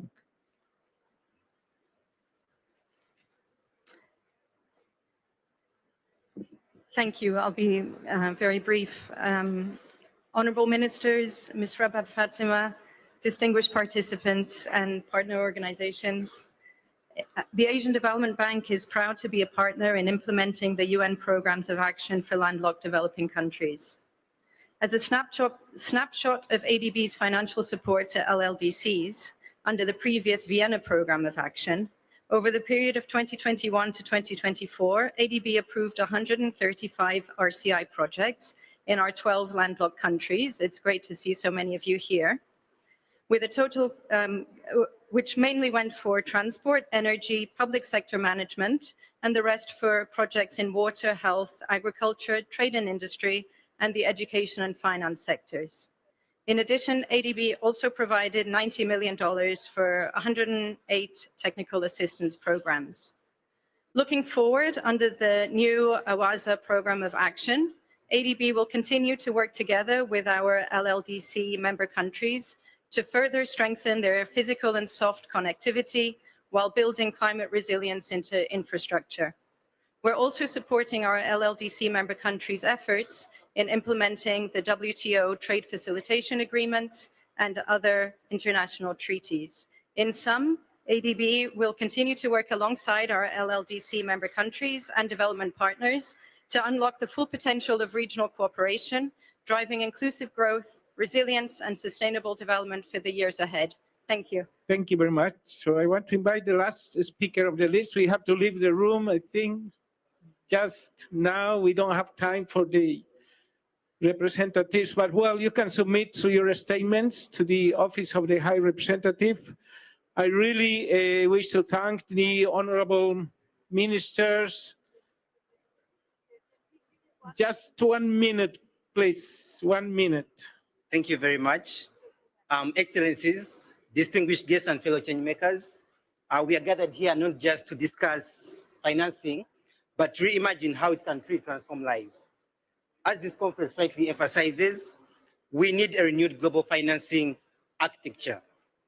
With billions of dollars being invested in developing countries, the big question is, how do we ensure that these investments lead to long-term transformation and sustainable growth? The answer lies in something we often overlook: investing in people. Put simply, an actuarial plan without borders is just a blueprint. At Yokogawa, a multinational Japanese company, we understand that development isn't something we bring to the community, it is something we build with them. This is why, through our Africa Business Promotion Center, we are embracing the African Union's vision of Africa's development by Africans. We are forming educational partnerships with local universities, offering internships and creating employment opportunities for young African professionals, including people like myself. In this way, we develop homegrown talents who understand local challenges and are best positioned to lead local solutions. Our aim is to expand these efforts by collaborating with UN organizations to nurture the next generation of engineers, specialists, and sustainability leaders. Beyond human resource development, Yokogawa has aligned its core business of industrial automation, test and measurement with the Paris Agreement and the UN's Sustainable Development Goals. Thank you We very have much. committed sustainability goals to achieve by the year 2050. Thank you very much. The first is achieving net zero emissions, where we support industries to reduce their carbon footprint by making their operations smarter and more energy efficient. Really, we need to leave the room. Please, if you can just... Thank you very much. Thank you very much. All of you, ministers, delegates, thank you for your commitment and support for the LLDCs. And this meeting is now adjourned.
Good morning to everyone, and very welcome to Seville, Sevilla, ministers, dear colleagues and friends.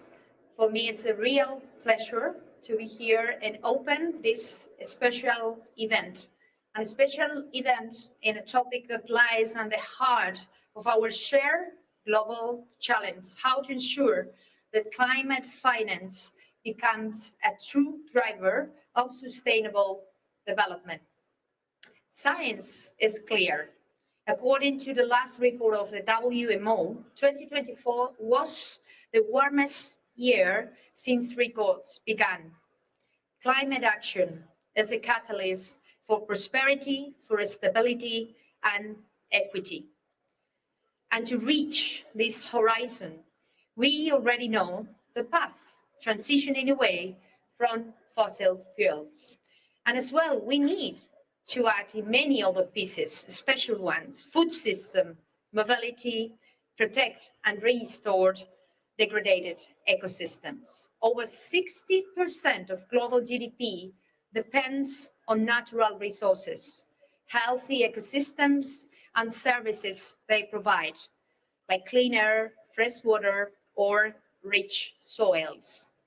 The OECD has shown that ambitious national determined contributions could increase GDP by up to 13% at the end of this century.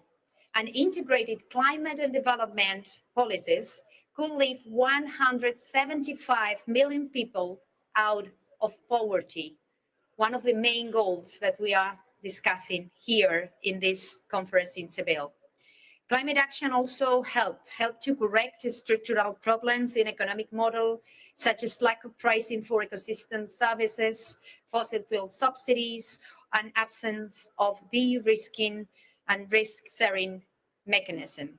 The cost of inaction, and I look at the excellent panelists we have today here, far exceed the cost of action.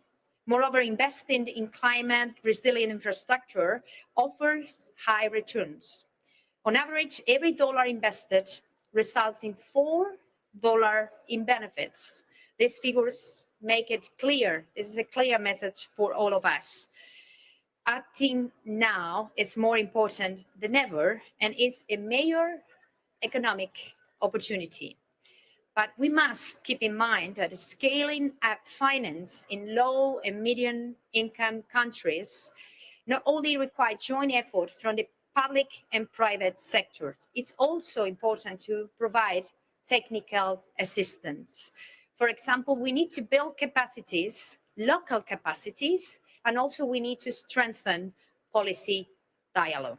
I would like to highlight today the importance and increasing role that science, this big word, science, plays in shaping finance decisions and policy-making processes in many and for many countries. All major financial institutions, here we have a very important one today with us, agreed on the need to address investments in green and just transition. To frame out our discussions today, let me share some key messages that I would like to share about the urgent need to implement innovative solutions and enhance climate finance. We have the capital, all the capital needed to drive this transformation, but it's crucial to align financial flows and climate objectives.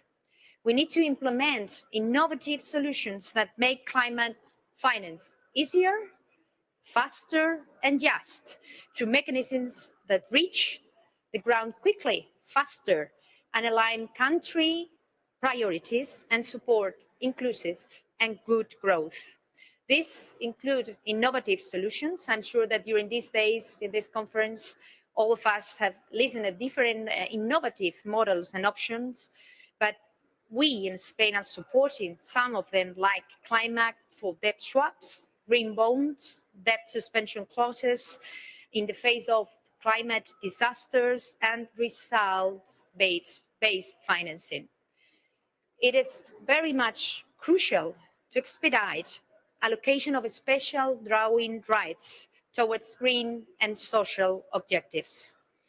In this context, Spain is stepping up through the Seville Platform for Action, la Plataforma de Sevilla para la Acción. We look for mobilizing coalition actions from the public and private sectors, impact solutions. Now we have more than 130 initiatives in that platform, and we are looking to promote global hub for debt swap for development and debt post-close alliance. Yesterday, we had a chance to share with all delegates and excellencies our proposals in the platform. Spain has already implemented 1.6 billion in bilateral debt swaps, and now we are aiming to increase that effort. Climate finance must be designated to reduce inequalities, to promote social justice, to ensure that finance reach the most vulnerable countries and communities. And one message that is more powerful than ever: no one is left behind. Dear colleagues and friends, let's align financial tools with political will and with climate and biodiversity ambition. This transformation is a collective and multi-sectoral challenge in which society, all the society, must be involved: public, private, financial institutions, academia, and civil society.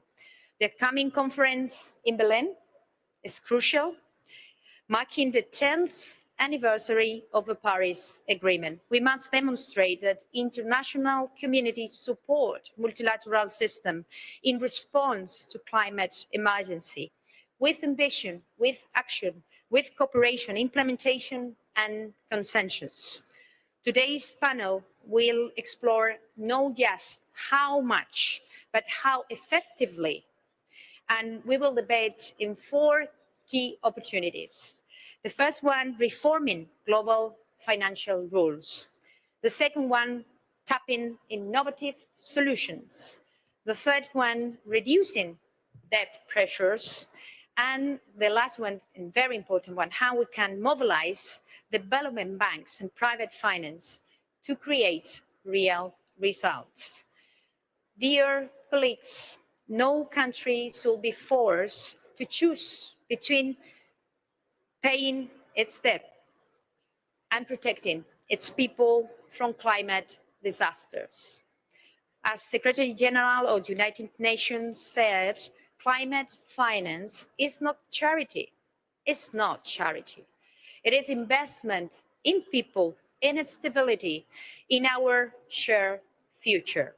Multilateralism is more important than ever. Although difficult, magic can happen.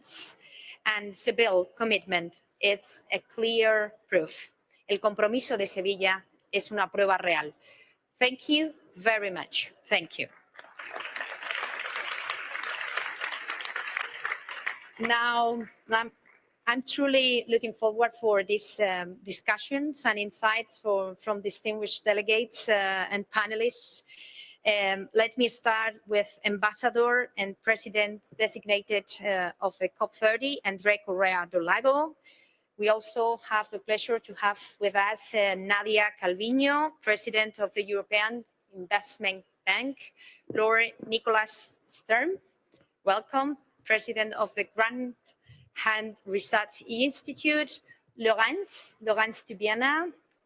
Querida Laurence, welcome, Special Envoy for Europe COP30, and Mahmoud Mujahideen, welcome, UN Special Envoy for Financing the 2030 Agenda. I will move.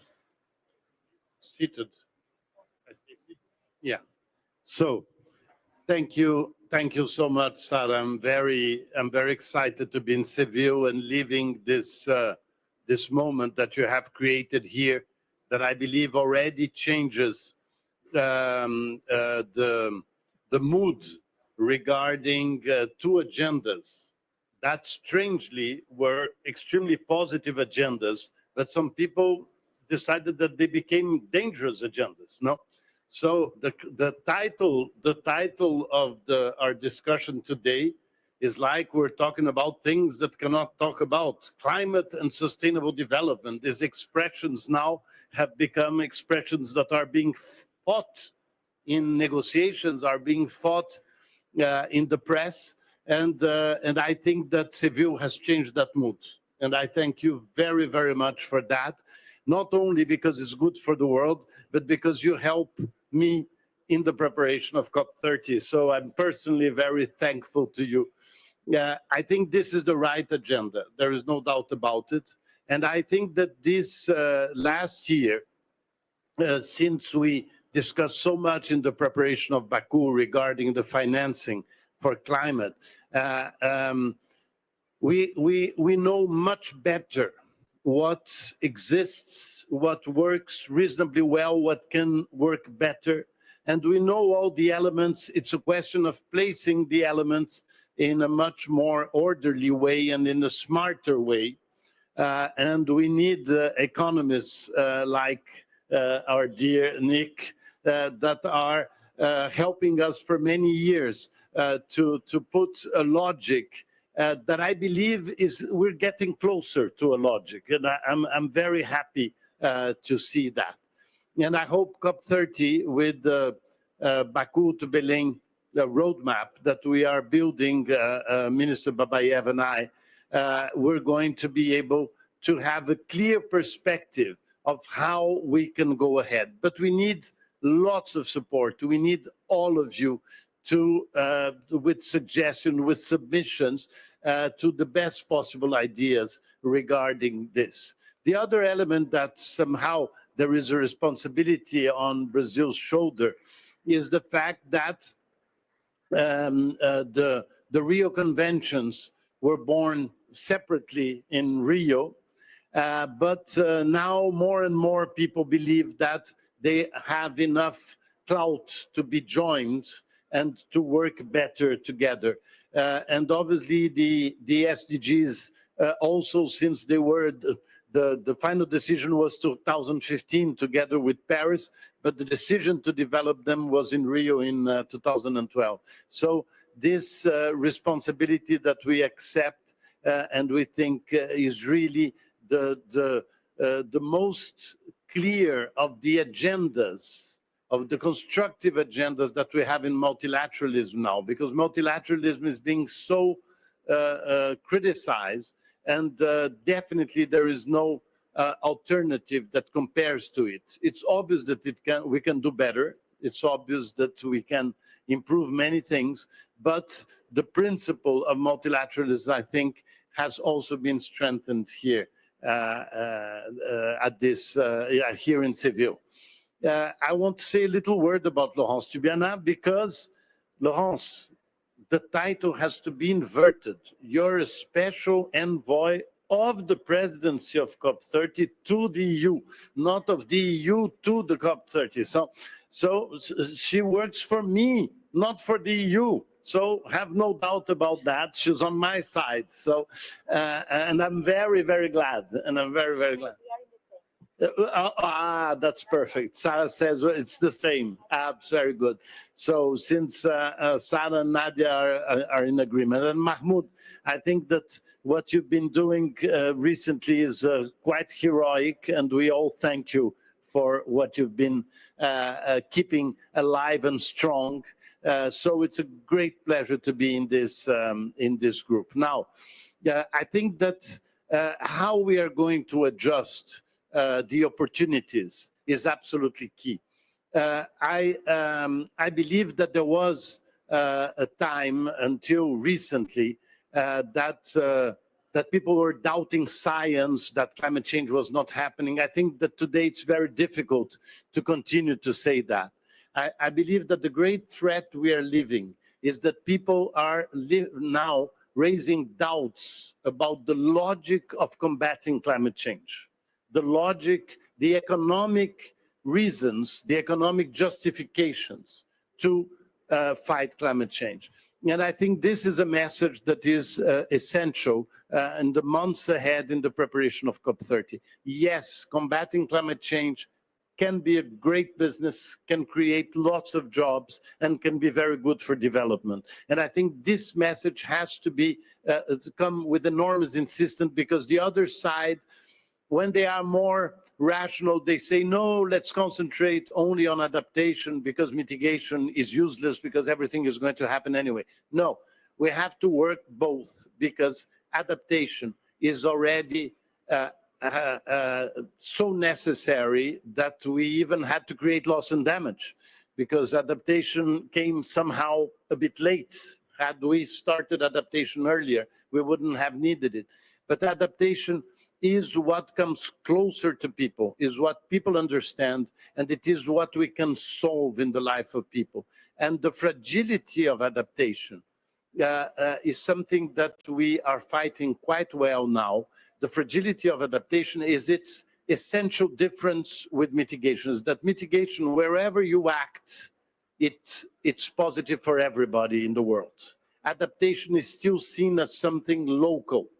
But I think we have to transform the fact that it is local as a strength of adaptation, because we have the support of local governments, we have the support of the population, we have the support of completely different structures that allow results that people can see in a very short term. Mitigation is much more theoretical, mitigation is more complex to evaluate, and it is more distant to people's everyday life. And we have to come to people's everyday life. So thank you very much for inviting me to this discussion. I'm not allowing a discussion because I'm speaking too much. So that's, thank you. Thank you. Thank you.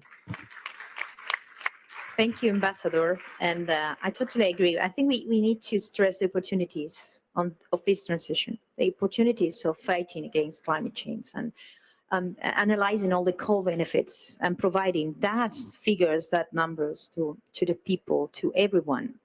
And now I have the pleasure to introduce Nadia Calvino as President of the European Investment Bank, which is you are giving a great contribution at the European level in terms of green transition, but also globally with lots of partnerships around the world.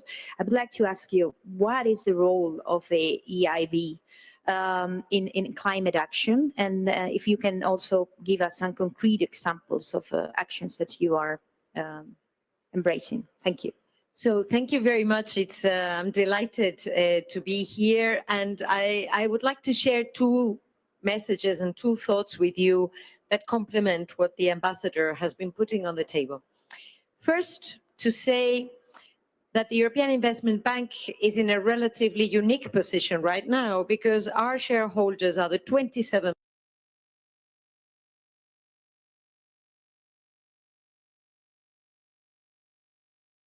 member states. We were just discussing it a moment ago, Nick. And they are strongly supporting our strategic agenda with 8 priorities. And priority number 1 is consolidating our role as the climate bank. So in my mandate, I can talk and I can use revolutionary words like climate, sustainable development, win-win partnerships, women, gender equality, development, and this is exactly what I'm doing 24 hours a day. So, but it feels really very good, because I am 100% convinced we are on the right side of history.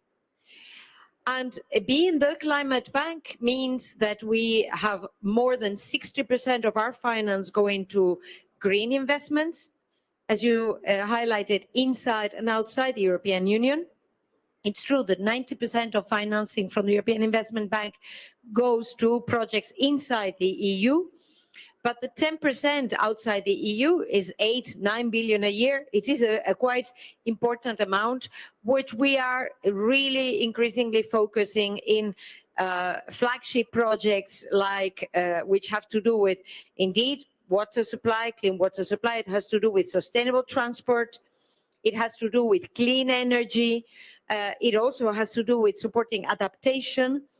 I really would avoid trying to put mitigation vis-a-vis adaptation, Because as you were speaking, I was reflecting on the fact that those countries that need to invest more in adaptation are actually those that maybe are least responsible for climate change. So we have to really look at the two elements as two sides of the same coin. The second thought I wanted to share with you is I think that after a first phase where we had to diagnose, identify the issues, identify the actions to be taken, and then ensure that the regulatory framework and the incentives are pointing in the right direction, I think that we have come to phase two, where it needs to make business sense. And it's not so much about communication in the sense that businesses, they know what's good for them. Luckily, more and more what we see is that markets are supporting the green transition. The European Investment Bank is a leading institution. We were pioneers and we're also leaders in issuing green bonds. The latest issuance we did March this year, it was oversubscribed by 13 times by financial markets. We're also important acquirers of green bonds. I think there's a lot of potential out there in making sure that we have a lively, a strong green bond market. We are also a leading institution in terms of the climate adjustment clauses that the Vice President had mentioned. We're joining the alliance that has been fostered by the Spanish government so that we can standardize these clauses. We can also identify which countries should have these clauses, how to make sure that they are as effective as possible. We're also pioneers in debt for climate swaps. We have been working together with the Inter-American Development Bank in the first real-life example with Barbados, but we're working in a number of other initiatives in this area. We are also pioneers in terms of other elements and other forms of mobilization of private finance in the area of the green transition. And overall, I think that the message that should come out of the Belém summit, and we were discussing with the ambassador how to make it as effective as possible, is a clear one, that this is not magic. This is common sense. Let me leave it at here in this first round. Thank you. Thank you very much, Nadia, for your contribution. And it's amazing, the figures, the numbers, and the powerful words you are stressing. And now we have Lord Nicholas Stern. Thank you very much for being with us today. Your work has shaped how we understand economics of climate change since long time ago. Thank you for the excellent work that all of us, I'm sure, that we know the past and the present work that you are developing. My question will be, looking at the current situation in terms of financial and geopolitical context. It's complex, obviously.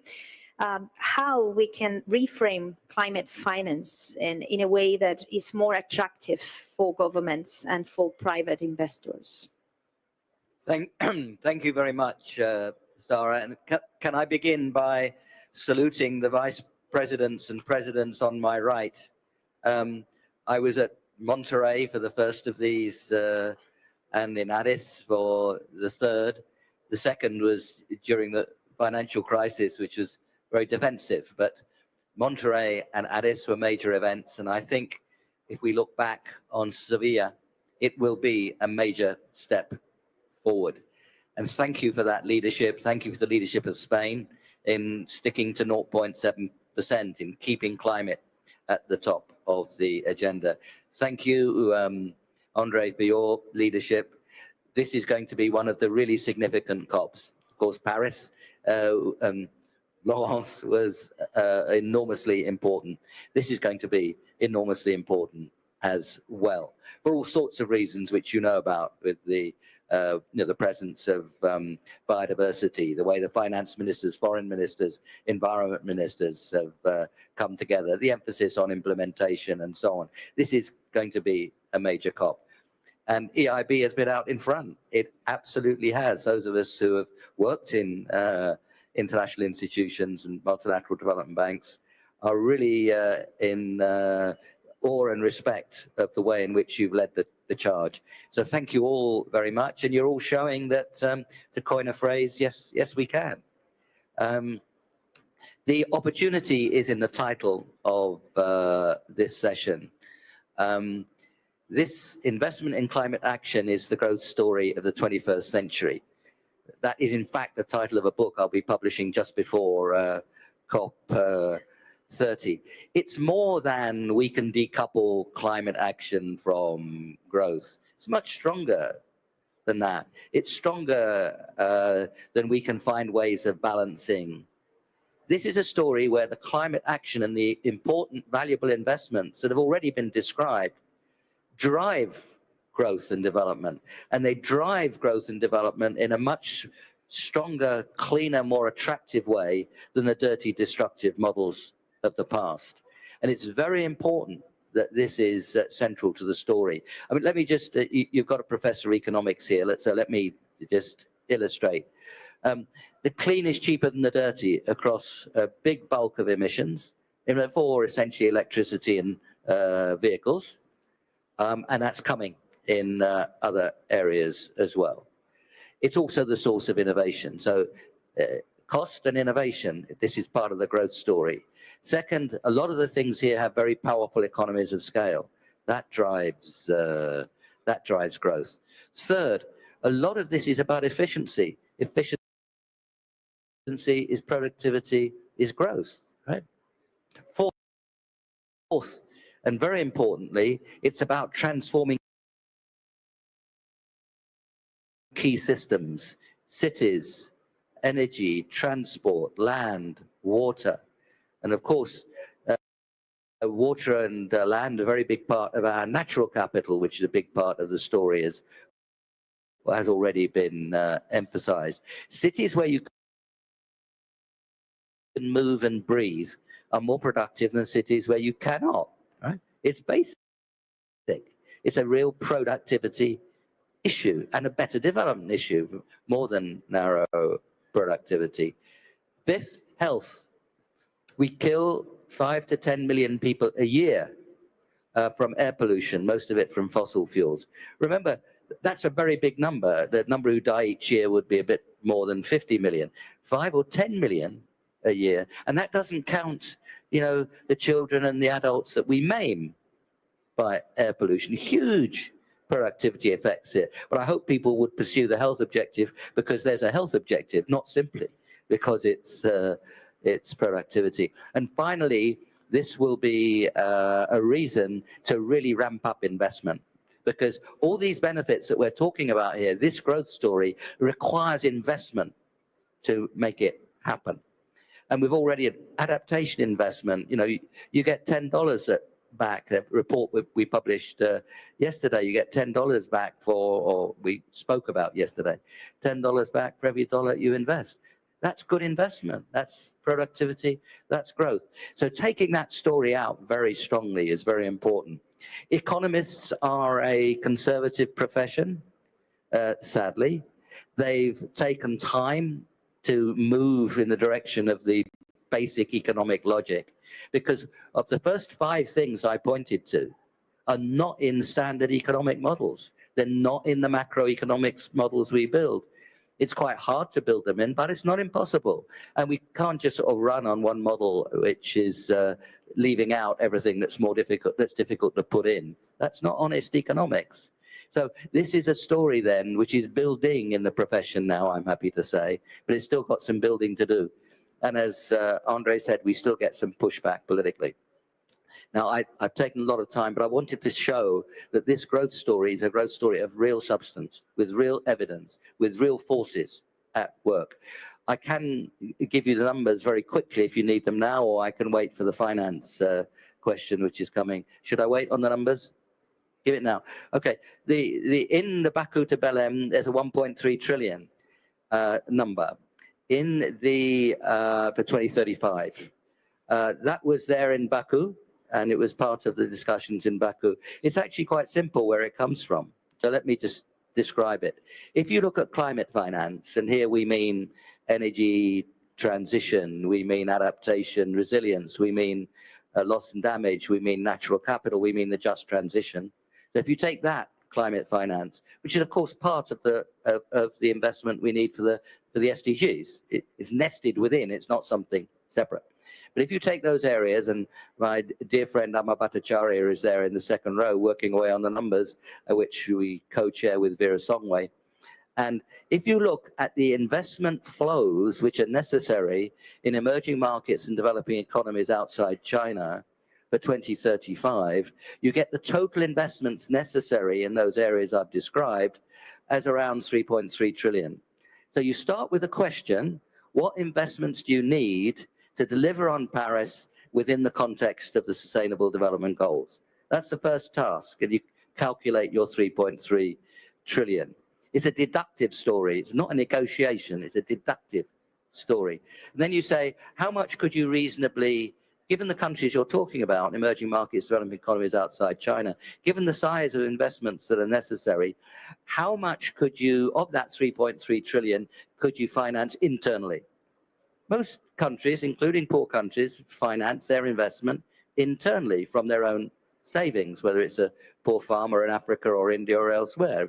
If they buy a plow, then they finance from their saving.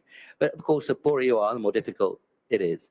So we reckon, looking at the countries concerned, that roughly 60% could be financed internally, 40% externally. Multiply 3.3 trillion by 0.4, and you get the 1.3 trillion.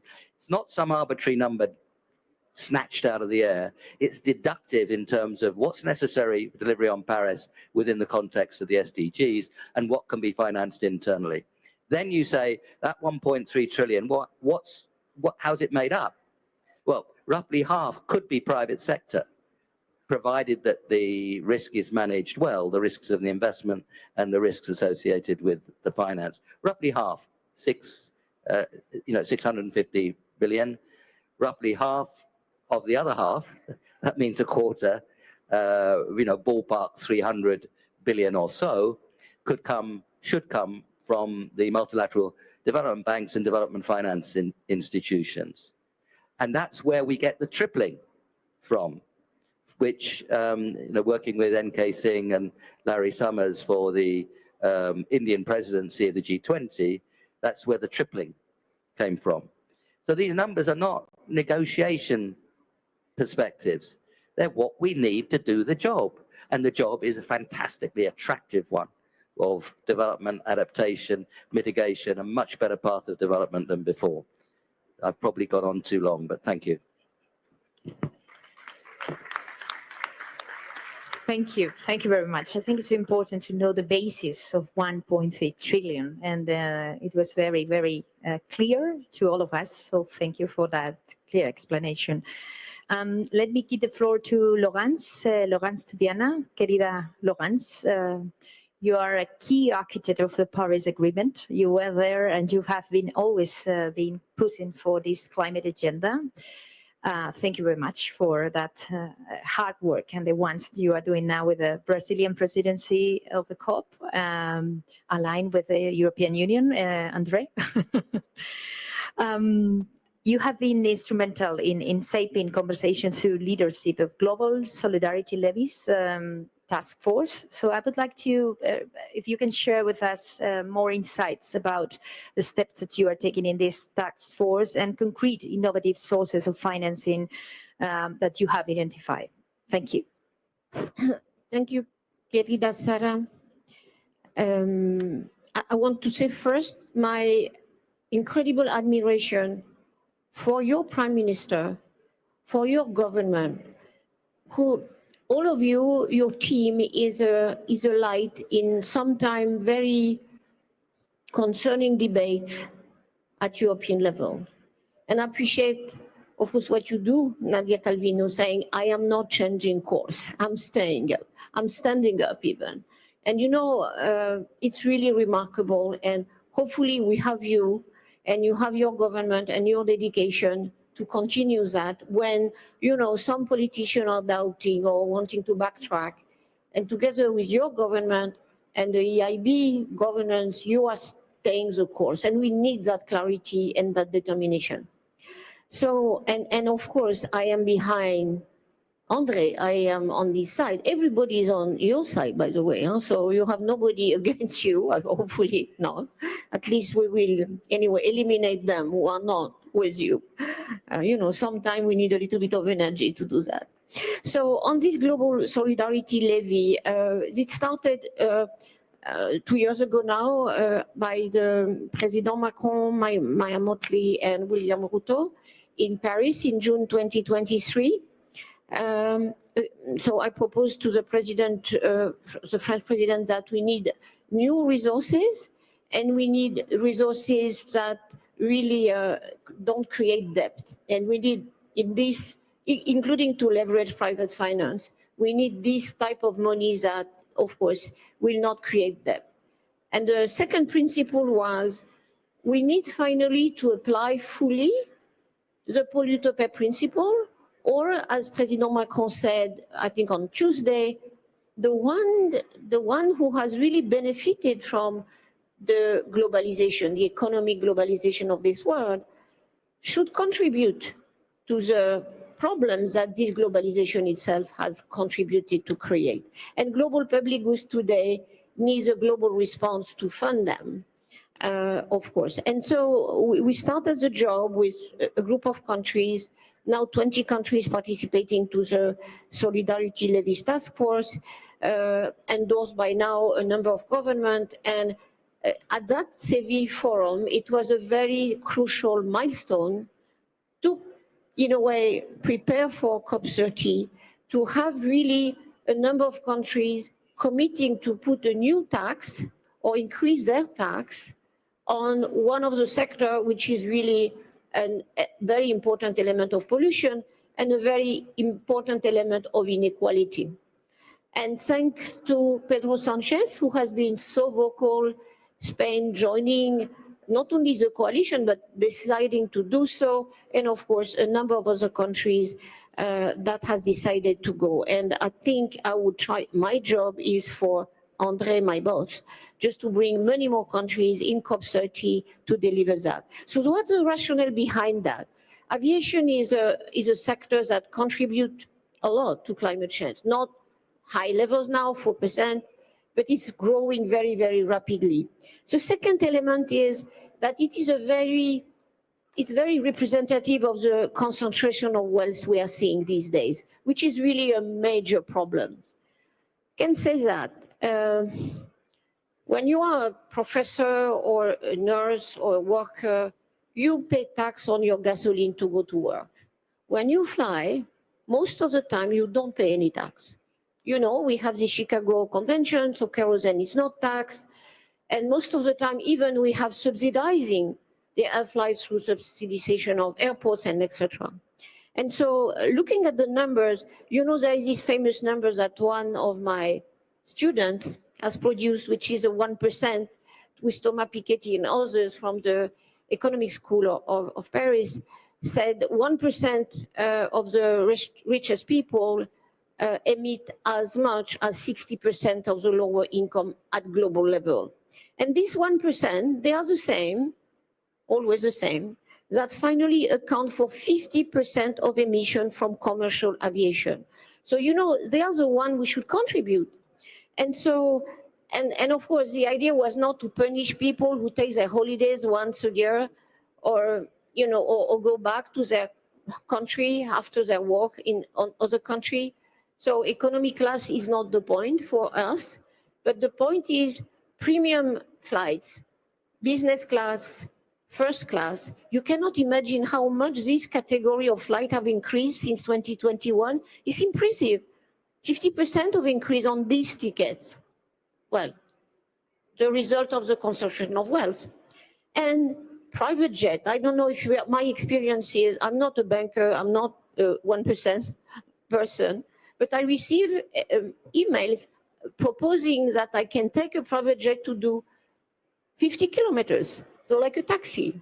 So this is really a moment to say, look, you want to have private jet, you want to fly premium, like first class or business class, so you have to contribute because you are emitting much more when you are in business class, private jet, of course, or first class, than anybody that sits behind you, then of course for the just logic of the distribution of the cost of kerosene.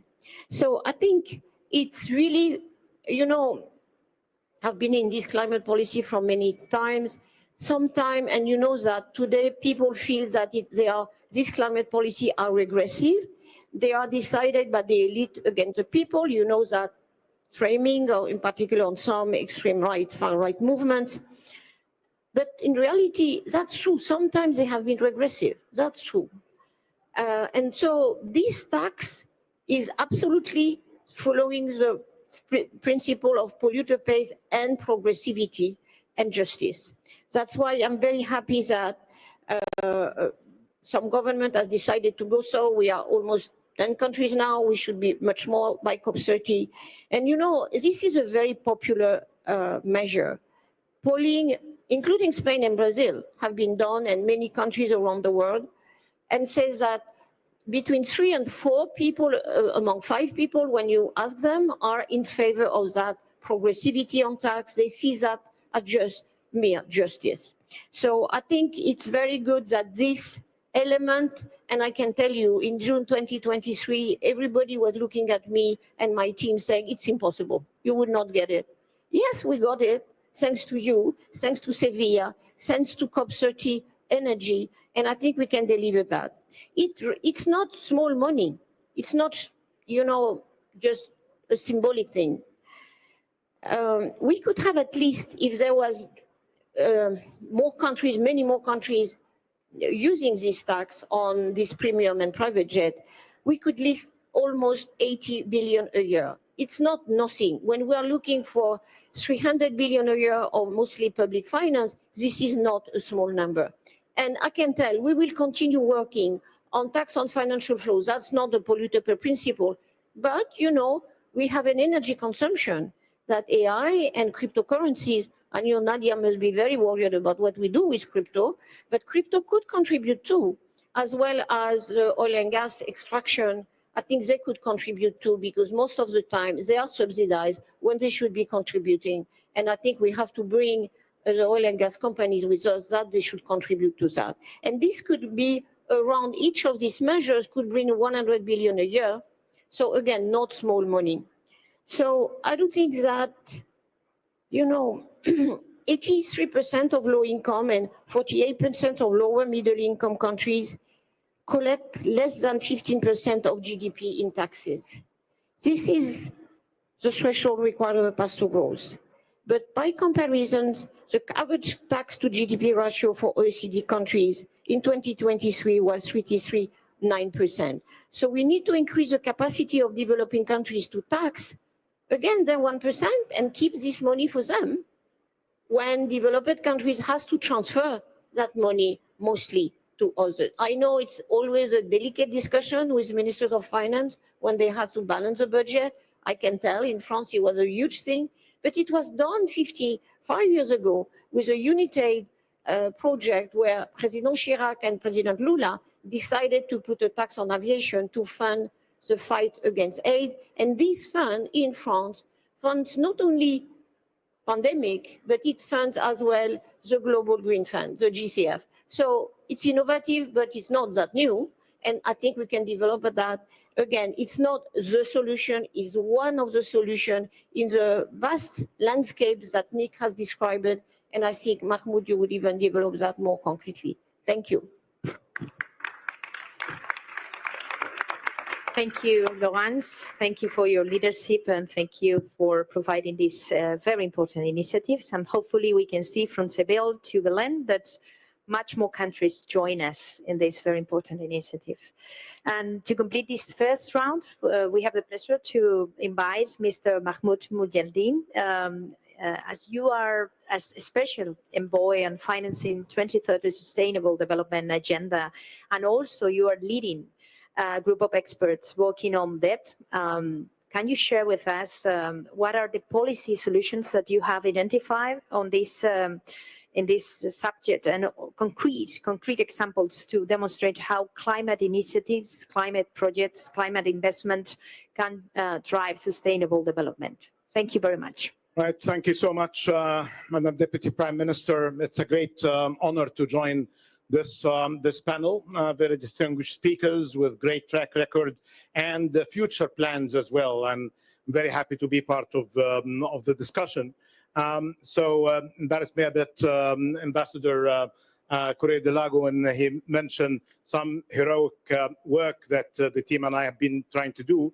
But actually, the heroism come mainly from the great act of the leaders of Spain, Brazil, and South Africa in their joint effort to revive multilateralism. The timely letter that came from the three presidents in one of the darkest moments of international cooperation gave many people hope. And actually, this hope is being translated in actions and this successful event here and more to come, especially on the implementation. There is a great deal of common sense approaches, as Nadia just mentioned, and there are lots of work on the growth areas and many solutions, as Nick and Laurence mentioned. But let me try to do something in grouping the measures into two ways. And actually, this is the business that we are trying to cooperate to achieve. One is to bring benefits, financial flows, investments, whatever left of official development assistance we need to deal better with to enhance the impact. So these are the benefits. Try as well to facilitate areas related to trade. But I'm much more concerned about the kind of harm that is still there in the system, that's making our life more difficult. And despite what we mobilize of capital, of finance and investment, because of leakage in the system, we continue to suffer. So some important work is needed in the illicit financial flows. I cannot mobilize euros and dollars tomorrow, and in the day after, I see them in safe havens. There is the other thing is related to the leakage in the system related to debt. And we have been seeing a great deal of defaults, and what have been proven by many reports, including the one led by Joe Stiglitz and Martin Guzman, the Jubilee report. Our report is basically the concern is not for the country that defaulted in their financial debt. They are very few. The others that didn't default in their debt by defaulting in development, by prioritizing debt service over education, health, and what they can spend on climate action. And then there is the other thing that some of the actions, and here I would seek really the great tolerance, especially from the Europeans in the room and the UK governments, including some of the measures related to dealing with the climate action under the CBAM. The cross-border adjustment mechanism is good that there are some consideration now, including by the European Parliament, to postpone it for a year. There are consideration for exceptions and exemptions, but I think in that kind of inclusive approach that we enjoy in Seville, I think that we need to have a proper discussion in which the WTO has to be part of the discussion, because everybody's saying CBAM is compatible with and aligned with the WTO rules. We haven't heard at all anything from the WTO. WTO cannot judge if it is in compliance or not unless a harm or no harm is being established. This means many years. Let's work together, because this is disrupting the supply chain. And this is against what we have been agreeing on the just energy transition. And this is going to impact some essential industries that are under reconstruction, especially the hard-to-abate industries from cement to fertilizers. I like very much what Laurence mentioned about that we need to bring everybody to the table. In order for those who should be taxed, they should be taxed. For those who should be stopped, they need to be stopped. But I think this kind of scattered approach in dealing with matters related to climate, with the harm in development, even with the good intention assumed, and the leveling the playing field between the UK and the EU producers to their exporters, I think there is a great deal of work that we can really be doing in this particular area. Then Ambassador Correa de Lago mentioned something interesting about the dangerous agendas. They are not dangerous, but basically we are in danger of losing them. And I think these kind of actions have created a great deal of antibodies, not just by other governments and their leadership, but by local communities, by corporates. And we have seen that before, and I'm happy to see commitments from those who can really be doing more. But actually, there is another thing.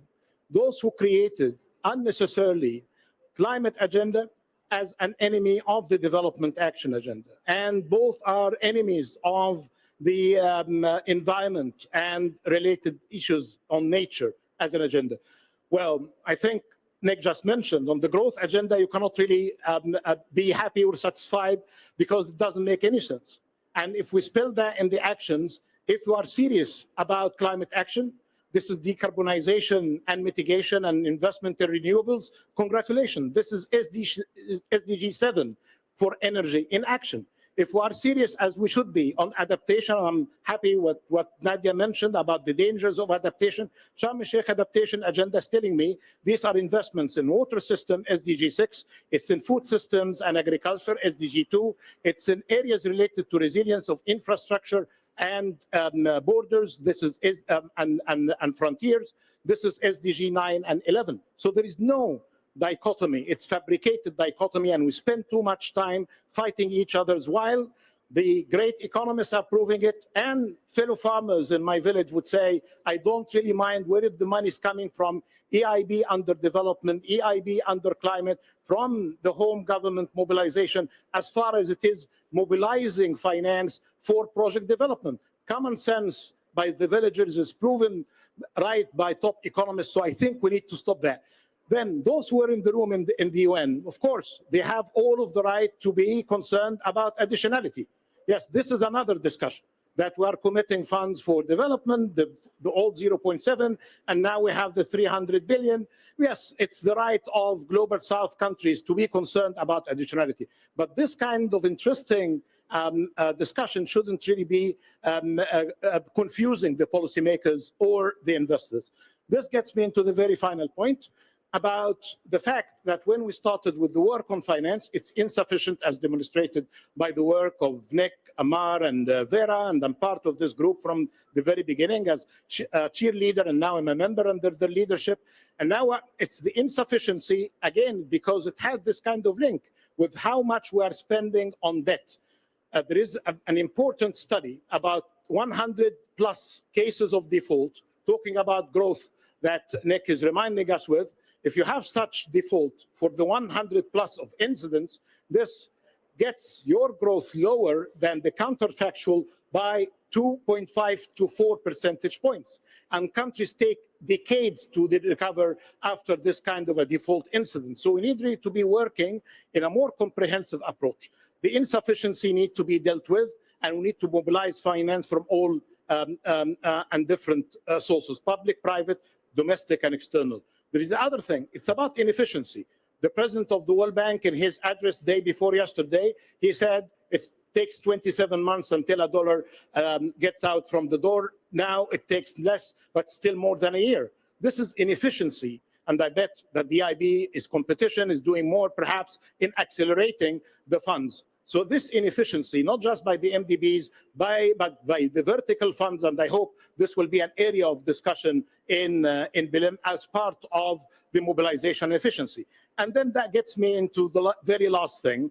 It's basically the cost of capital. For the same project, I like to have and like to see and celebrate in Germany, the same project will have 4 to 7 times if I'm doing the same project with the same technology in Namibia, and which is a higher credit economy than the rest of Africa. So that issue of cost of capital we need to deal with, because and there is a great deal of unfairness here, because as Nadia mentioned, in many of these projects, not necessarily in mitigation, but in adaptation, these countries are spending by borrowing to fix other people kinds of problems. And there is a beautiful piece by Esther Duflo about the moral debt, that the emissions that are being happening by advanced economies and some of the emerging markets, if we take them by tons, multiply them by roughly $45 to $47 per ton, this is almost equivalent to the outstanding debt of the developing economies. So, of course, those who are responsible for polluting are not the same who are creditors, but there is a kind of a discussion in a more inclusive approach that we can settle this issue. I'm happy that those 11 measures that we're going to be discussing in many sessions. They were inaugurated with the blessings of the Secretary General. I'm very happy with the leadership of Paolo Gentiloni, the former Prime Minister of Italy, Trevor Manuel, the former Minister of Finance and Professor of South Africa, and Professor Yan Wang. We have 11 practical solutions. By that, they've been tested technically, but they have been as well tested in their possibility of application. Many of the technical ideas are there, but we were worried as well that some very intelligent technical proposition is there, but without political leadership, it will be dying on the way there. Happy that we are here with all of these proposals. I cannot be more proud of being part of this discussion, especially in this particular time. Thank you. Thank you. Thank you very much, Mahmoud. And thank you for delivering concrete proposals. They are most needed than ever. So we will be very concentrating in your proposals today, and hopefully will be part also of the platform that we have launched here in Seville. We are running out of time, so I will make the second round of questions, but I will ask you to be very brief. Sorry for that, but I think this first round was very inspiring. And let me go back to hand over to you once again, Ambassador Andre. What will be the key to ensure that the roadmap, 1.3 trillion, very well explained by Nick, the rationale, result in something concrete, something that is sustained in the coming years? Thank you. Thank you, Sarah. This is really a great discussion. It was wonderful to listen to the other panelists. So the 1.3 trillion roadmap has a very curious status. So it's not to be approved, it's not going to be submitted. It is a contribution that will be signed by the president of COP29, Minister Babayev, and myself. So it's a document that doesn't have any special status. It's not, so it is a bit curious by birth already. So this allows for an interesting flexibility of bringing as many ideas as possible to this discussion. Since it is an independent document by the two presidents, I think it's very important to introduce in it many efforts that are happening in parallel to the UNFCCC and Paris Accord negotiations. So what Laurence has said about levies, we have to raise these issues and put, if we tax first class, business class, and private jets, we may get 80 billion a year. It's an amazing amount of money. And so, and I think that that's the point. We're going to show which are the many things and which conclusions they are going to be presented, and then the countries afterwards will decide what to do. Obviously, we are building on some essential documents, most of them signed by Nick Stern or Bhattacharya or Vera. And we had a series of very good documents that were presented in the Indian G20, in the Brazilian G20, and now in the South African G20, linking climate and finance. So let's say that it will be an informative document with very objective things for the next step of financing climate. But the truth is that I think we all agree, we have to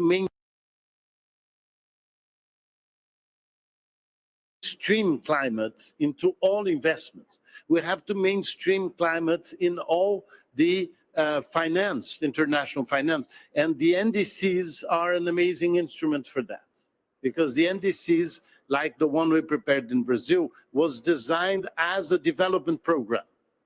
So it is not a negative thing. It is not, oh, we're going to stop or we're going to have to close. No, no. This is how we can take the opportunities that the moment presents. So I hope this roadmap is going to be a great contribution to a new level of discussion, always taking into consideration science and the urgency. We have few years to do the right thing. We have to be more dynamic, more original, and more daring.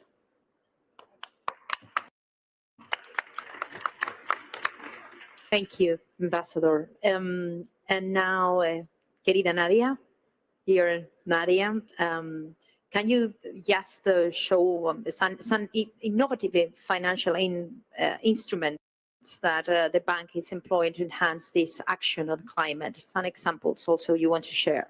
Well, I can just tell you how our shareholders have asked us to step up our financing, investing in grids, investing in new technologies, clean tech. But actually, I want to be disruptive in this panel. I want to leave you with a very important reflection, which is you're not going to win the hearts and minds of the people saying 1.3 trillion. This excites nobody. Maybe the private jet tax, okay, that can be popular. Taxes in general, they don't excite the people. When you say we have to step up and we're not there and we don't get there, you generate anxiety, frustration.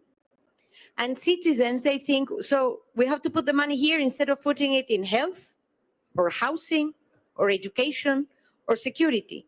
And right now, people are anguished and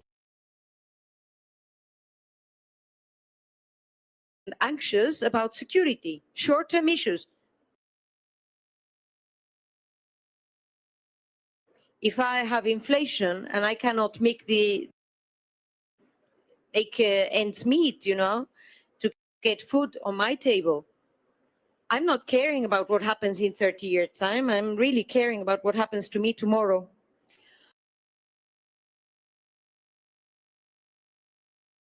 And the whole discussion we're having here is amongst people that agree with each other, but you have to bring societies with you, just the same way you cannot tell European companies, oh, we have to have the highest standards in the world, and then encourage them that way to move their production elsewhere where the standards are lower. So I really would like all of you, you are thought leaders, you're leading communicators, you're very, very intelligent people. You have to really change the conversation. You have to change the narrative, or else we're not going to win the hearts and minds of the people around us. I want to leave you with this very disruptive thought. And we can discuss, financial instruments and the technicalities of how the 1.3 adds up or multiplies 3 times or 4 times. It's very interesting. This is not going to bring people with us. Thank you. Sorry to be sobering, but I have to speak my mind. Thank you, Nadia. Thank you. I think we were talking about, Nick was mentioning opportunity. This is a powerful word, opportunities, business case, and Ambassador Andre was mentioning also benefits. Try to find the benefits for civil society, for all of us on this climate emergency. But the word emergency itself seems scary, as you mentioned. Yeah, totally agree. So, Nick, thank you very much. And now I'd like to ask you something that is very difficult, I think, to find the answer. But what are the key structural changes that you see in the global financing system, the global one? Thank you. Thank you. In the spirit of discussion, I'd like to pick up what Nadia has just said, and I fully agree with that. And I say that as as a nerdy economist, but we live in a world where we have to persuade, and we have to persuade with positive stories, and we also have to persuade with stories that deal with anxieties. So let me just give a couple of examples, but then I'll very quickly pick up on your question, Sarah. We keep saying correctly that the clean is cheaper than the dirty for electricity and for surface vehicles. And it's true. But people have to see that, right? Now, the people of China see that electric vehicles are far superior to the outmoded internal combustion engine. As my friend Adair Turner says, the internal combustion engine is a dead man walking. And they see it, and they buy the electric vehicles because they're cheaper and better, unambiguously better. In the UK, we're pushing really quite quickly on decarbonizing our electricity system. Before the next election, this government has to bring down the price of electricity so that people can see the returns and they can see them quickly. In Africa, Nadia, we were discussing it just before, and also Sarah, you could double within a couple of years the total capacity of electricity in Africa. You could go from 250 gigawatts to 500 gigawatts in 2 or 3 years with very low cost solar. It can be, in big solar farms. It can be decentralized solar on the rooftop of huts. That's real returns. That's what people can see. But there's also, the terrible floods in Valencia, the fires in Los Angeles, and that's just in rich countries. Much worse. The devastating floods in Pakistan in a couple of years ago, which knocked back development, by a decade or two. So I think that people can see now that adaptation investment, not only that we have to mitigate, but more concretely and with real benefits, adaptation is urgent. And the probability of those floods and the probability of those droughts and wildfires around the world is going up very, very quickly. And again, those are real returns. So Africa Solar, instant returns to mitigation, if you like, and similarly there. So I think that we have to respond to Nadia's question, but we can make responses which are not sort of nerdy economic modeling and financing and so on. But we have to have that analysis underneath what we're going to do. Otherwise, we cannot be confident that we're really bringing serious responses. Very quickly on because I laid out the numbers, 650 billion private sector, about 300 billion or so multilateral development banks. Of course, there's that other 300 billion or so, which is exactly what Laurence was talking about. And it can come from SDRs, it can come from philanthropy, very importantly from these new taxes, from voluntary carbon markets and so on. But we have to make up that other 300 billion. And it's very important precisely for the reasons that Mahmoud was talking about, which is the cost of capital. There are some activities, natural capital, much of it, just transition, some aspects of adaptation, which have tremendous economic returns, but they're much more broad than just a particular consumer or producer or activity. And there you're going to need a very low cost or zero cost capital. We can also, and Laurence also alluded to this, toxic subsidies around the world are huge. Our agricultural subsidies, 700 billion a year, and what do we get around the world? We get degraded land, we get poisoned rivers, we get forests which are destroyed and oceans which are undermined. That's what we get. Now, I'm not saying we shouldn't have 700 billion in agricultural subsidies. Perhaps we should, or maybe even more. But they has to be framed in a way that is not destructive, but is productive. So these kinds of sources of income are going to be very important. So that bit, that 300 billion I didn't mention the first time, is enormously important in key areas of activity. And bringing down the cost of capital, it's not just the aggregate flows, it's bringing down the cost of capital. How do you do it? You manage, reduce, and you share risk. And that's why the combination of the MDBs and the private sector is so important. There's so many ways, equity, guarantees, first loss offset, so many ways of reducing and sharing the risk on the finance side, but you have to reduce the risk on the project side. Then you have to build projects that can get done remove the obstacles, the investment climate, the country platform, which Brazil has shown so strongly. So you've got to bring down the cost of capital on that side. So I ended with the nerdy, but the big opportunity combined with the enormous threat, the opportunity and the imperative, if you like, is where we have to start. And we can get better at communicating that, but as Nadia says, we have to.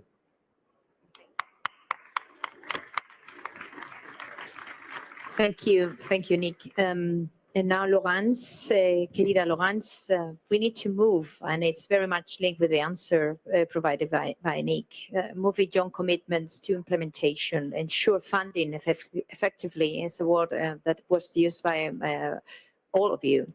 So what is the potential for creating innovative instruments to mobilize additional funding? What is your view on this? Thank you. So, and again, building on Nadia's provocative question to this bubble, which is a bubble, that's true.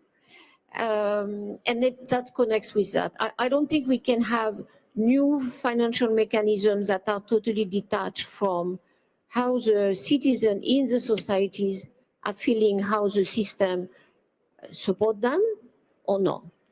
And that should be the initial thinking to rethink. And sometimes when we talk about global finance, it's very global, when in reality that has consequences for everybody. I totally agree with you, Nadia, when you say taxation is not popular, but it's different if it's because, again, finally, the middle class income are paying for most of the tax, isn't it?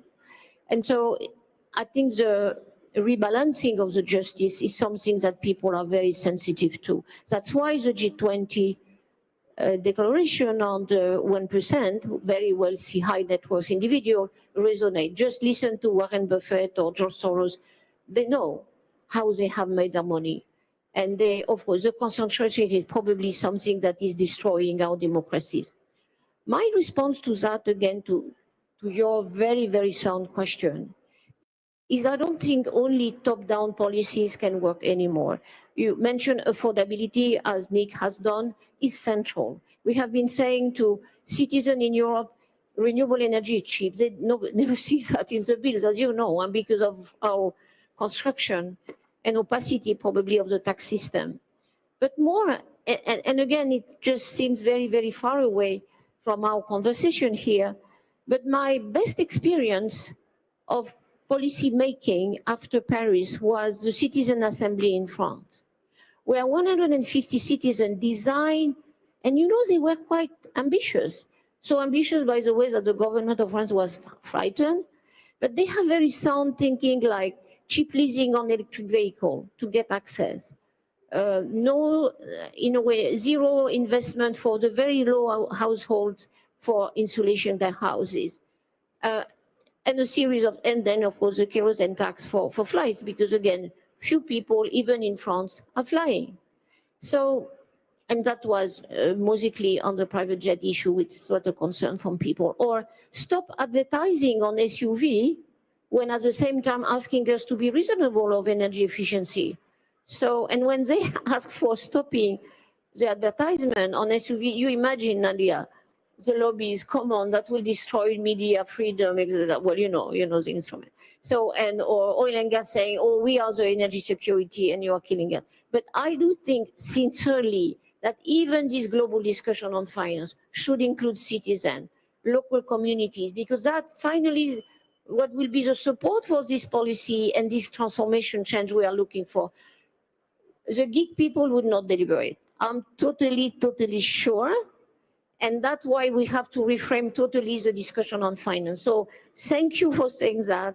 I'm really behind that analysis. We should stop pretending we have the good narrative for people when they have to create the narratives themselves. So, and Brazil is the ideal place to have civil society and people, like always, and we turn to you and say, you have to do it now. But I do think so. And then that's why I insist on the element of justice and fairness. Resilience is everything. Adaptation is central. And it's good that it's now a central piece. It was not. It is now, since Charm. It's really a big evolution. And I think We should celebrate that. That's why if this tax on private, well, very rich people, private jet and business class and whatever, and you know, paying 100 euro or 50 euro on a ticket from Paris to New York, it's 400,000, so you don't see the difference really. But you can fund loss and damage, you can fund resilience, you can try to direct even, which I think Esther Duflo is calling for, trying to direct directly the money in the first day of an extreme event, a catastrophe, to people directly. And we have the capacity now to do so. So I think if we put finance with justice element in the front, we may respond to part of your question, Nadia, which are so well framed. Thank you.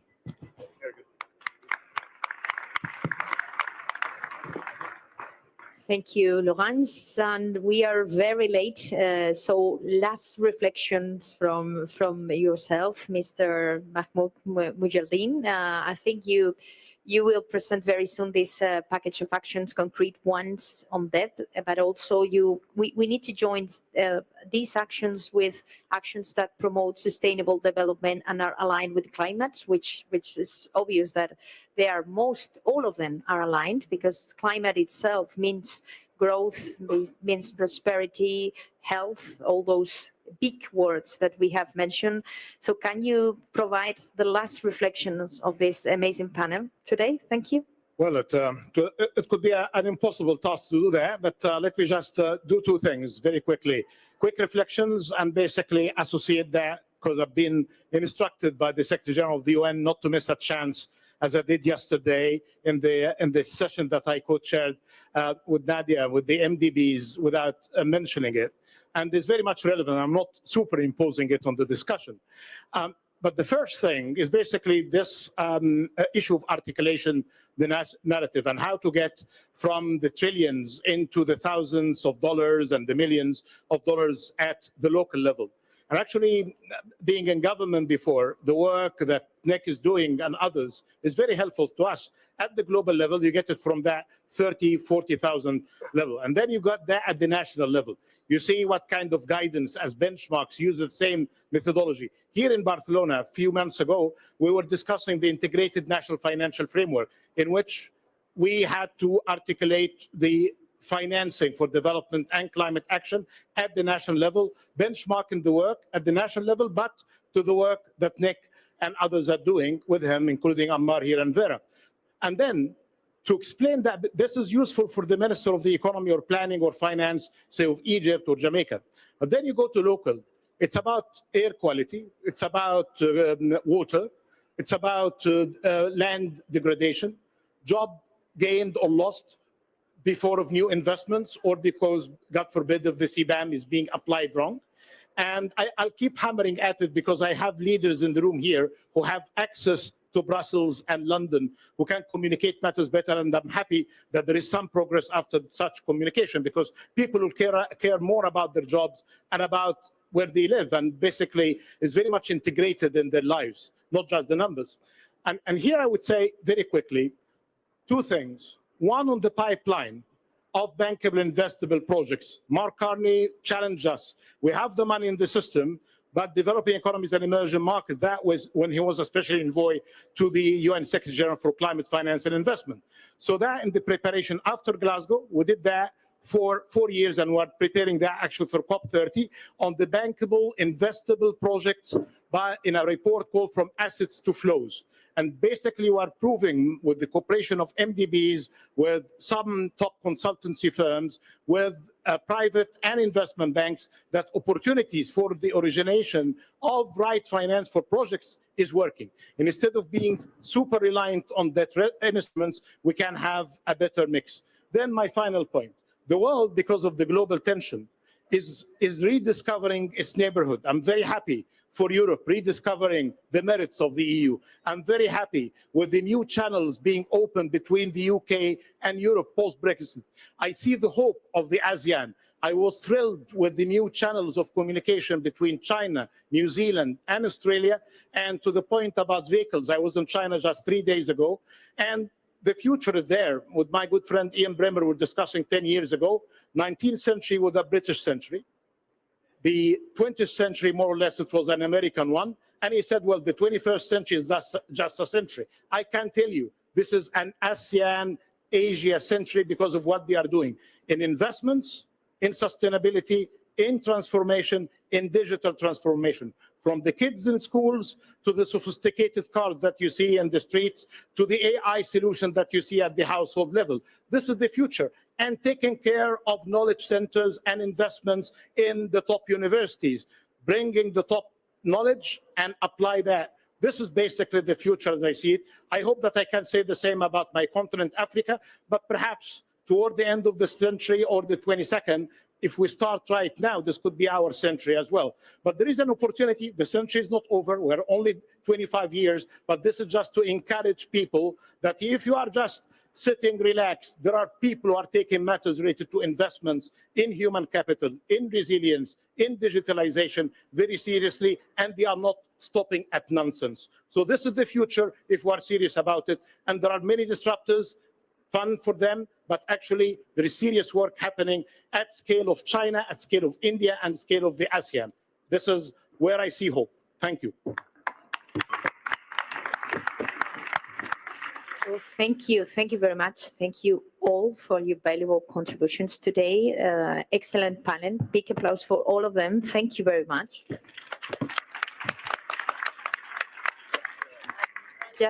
Yes, you need to run, Nadia. Thank you. Just one message. I think the results that we achieve in Seville will be very important to achieve also a success story in COP30 in Berlin. So hope to see you all in Brazil, but soon. And thank you for all the efforts. Thanks a lot. Thank you.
parliaments into action.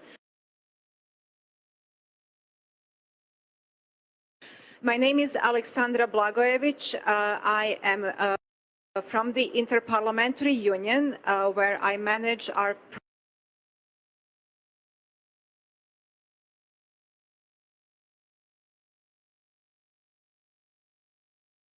program on international development. For those of you who are not familiar with the Interparliamentary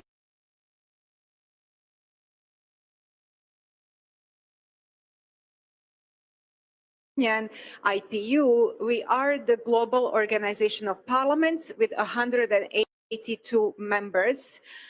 We just turned 136, so we are an old organization, the oldest political organization in the world. To start the conversation, I just want to say a few words about the big picture of parliament and development finance. As IPU has argued for many years, parliaments and parliamentarians are the crucial link that enables governments to deliver to the people on all development commitments, including those related to development finance. The SDGs, and indeed the whole of development agenda, depend on the mobilization of resources that for the most part revolve around the budget process. Parliaments are at the center of this process, which in all countries concludes each year with the adoption of a budget bill. What is decided through this process is more than the allocation of public revenues to the various portfolios such as health, welfare, infrastructure, and so on. The budget process is the linchpin of a constellation of legislation on tax policy, development cooperation, financial regulation, trade policy, industrial development, and the like, all of which are key determinants of development finance. Our main objective today is not to revisit the issues of development finance in great depth, but rather to take a hard look at the outcome of this conference, the Compromiso de Sevilla, asking the questions: how far does it go in resolving the many outstanding issues, particularly of aid,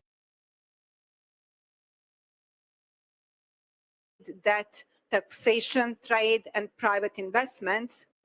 And how do parliamentarians perceive the impact of evolving development finance landscape at the local level, and what actions can they take in response? We will start with an expert presentation, followed by a conversation with parliamentarians and key stakeholders, and we will conclude with Q&A. Without further ado, let me turn now to our first speaker today, Ana Patricia Munoz, Director of the International Budget Partnership. Ana Patricia, how do parliaments contribute to the budget process and oversight, and what recent trends have you noticed in their level of engagement? Thank you so much, and thank you for the invitation. And I don't know if we can get the presentation there as I introduce myself. Having budgets and parliaments in the same sentence is music to my ears, so thank you so much for that great framing of the conversation. I am Ana Patricia Munoz, the Executive Director of the International Budget Partnership, IBP. IBP is a global organization that works with partners in over 100 countries, making sure that governments raise and spend money, resources, in an equitable and transparent manner. And to do so, parliaments play a crucial role. Today, I would like to split my presentation in three.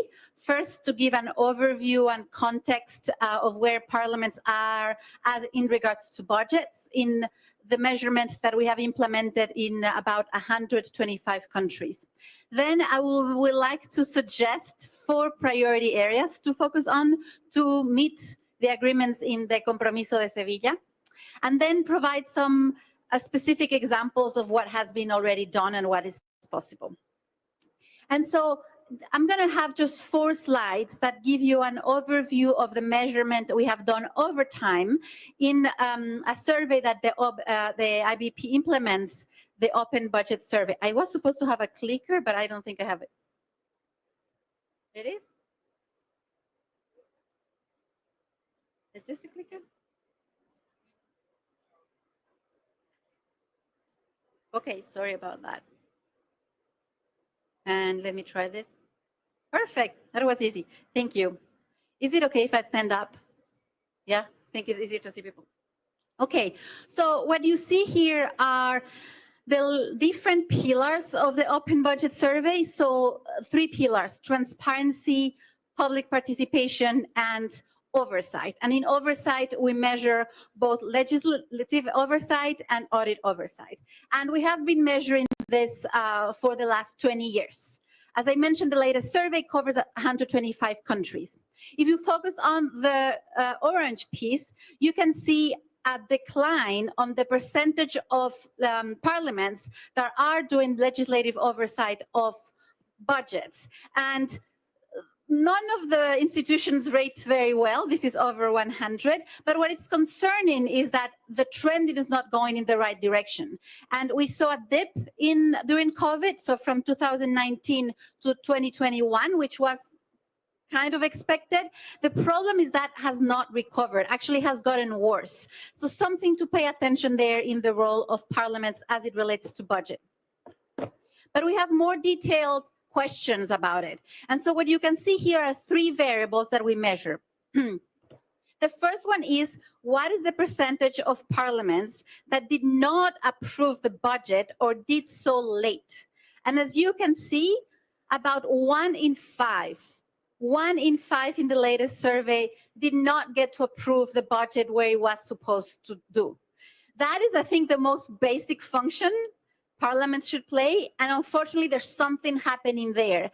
And again, if you may think, well, that's the benchmark. Well, it's not, because only if you look at 2019, it was only 14%. So the percentage has been increasing, and it's problematic.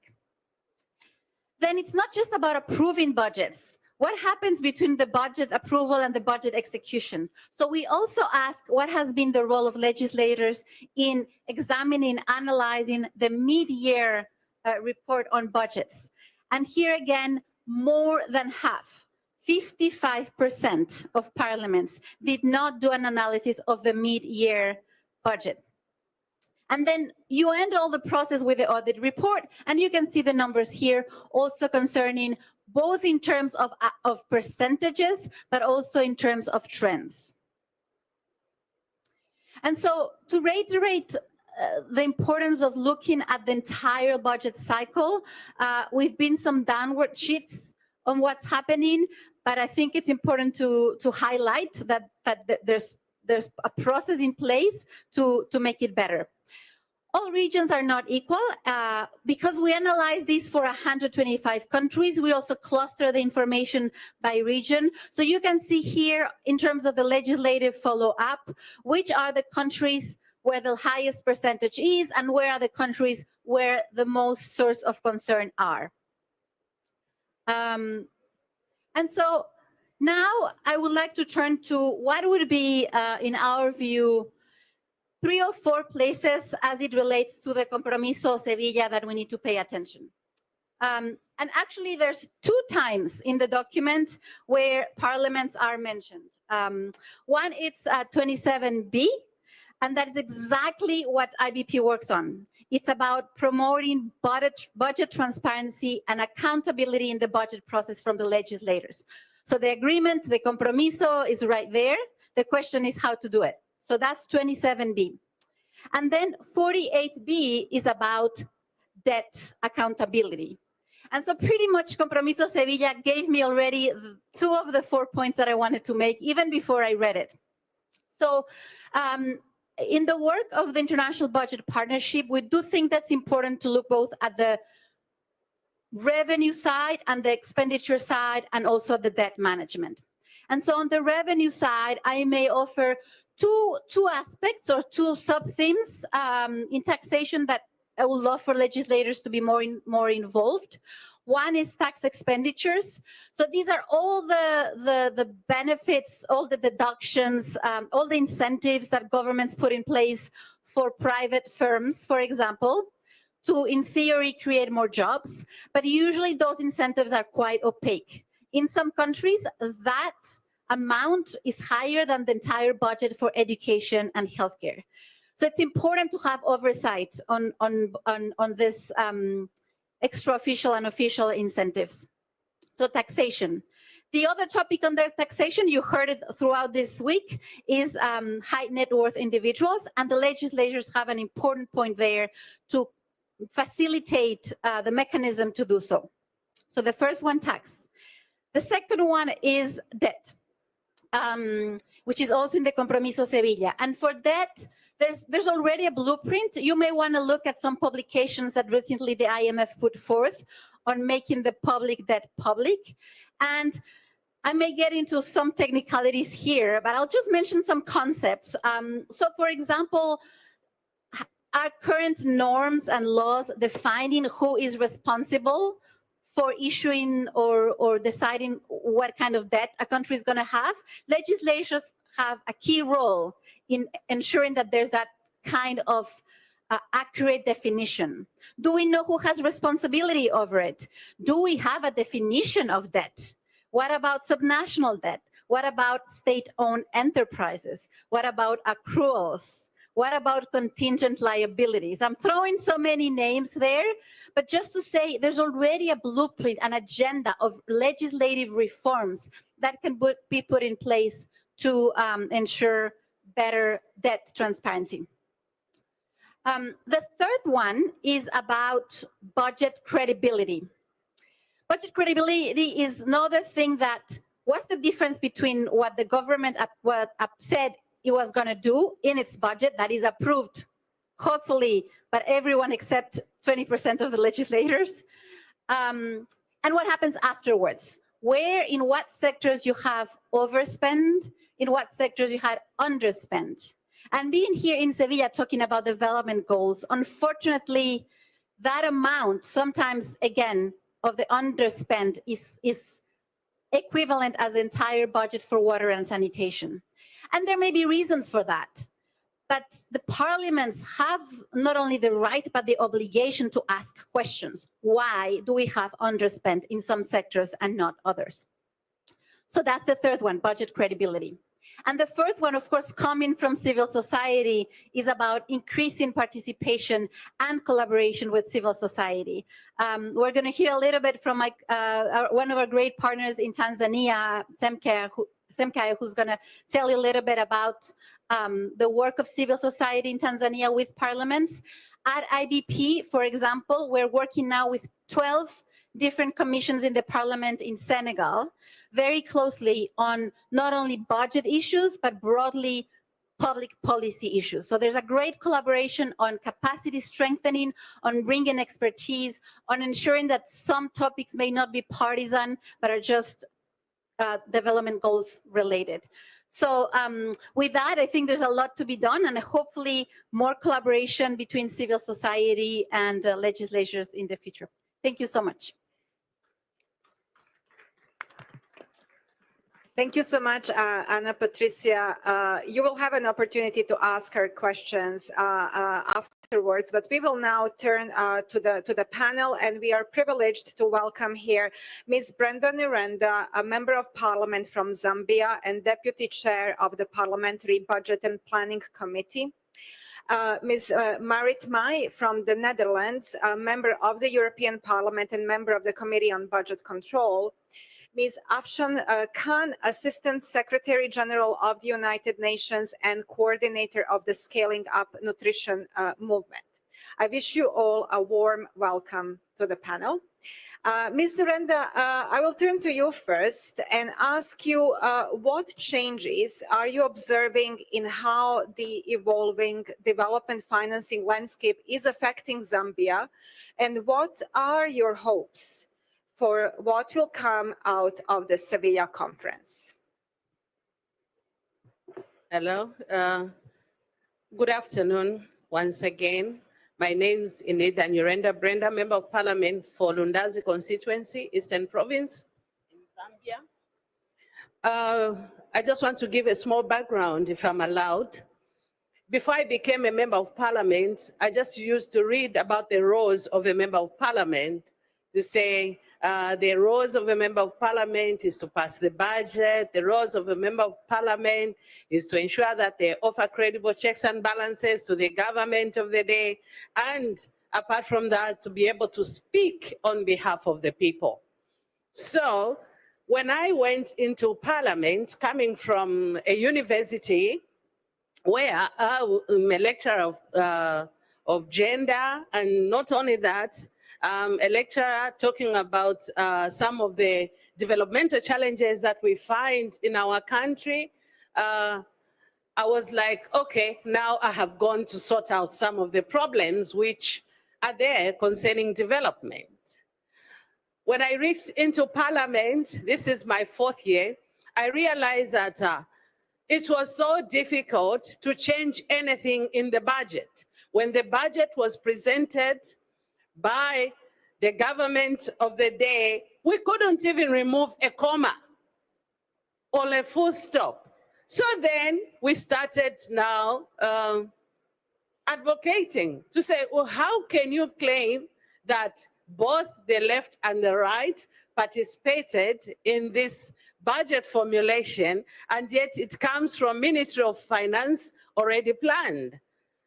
So when we try to sit and try to analyze the budget, we realize that there were quite a lot of issues that were not being handled properly.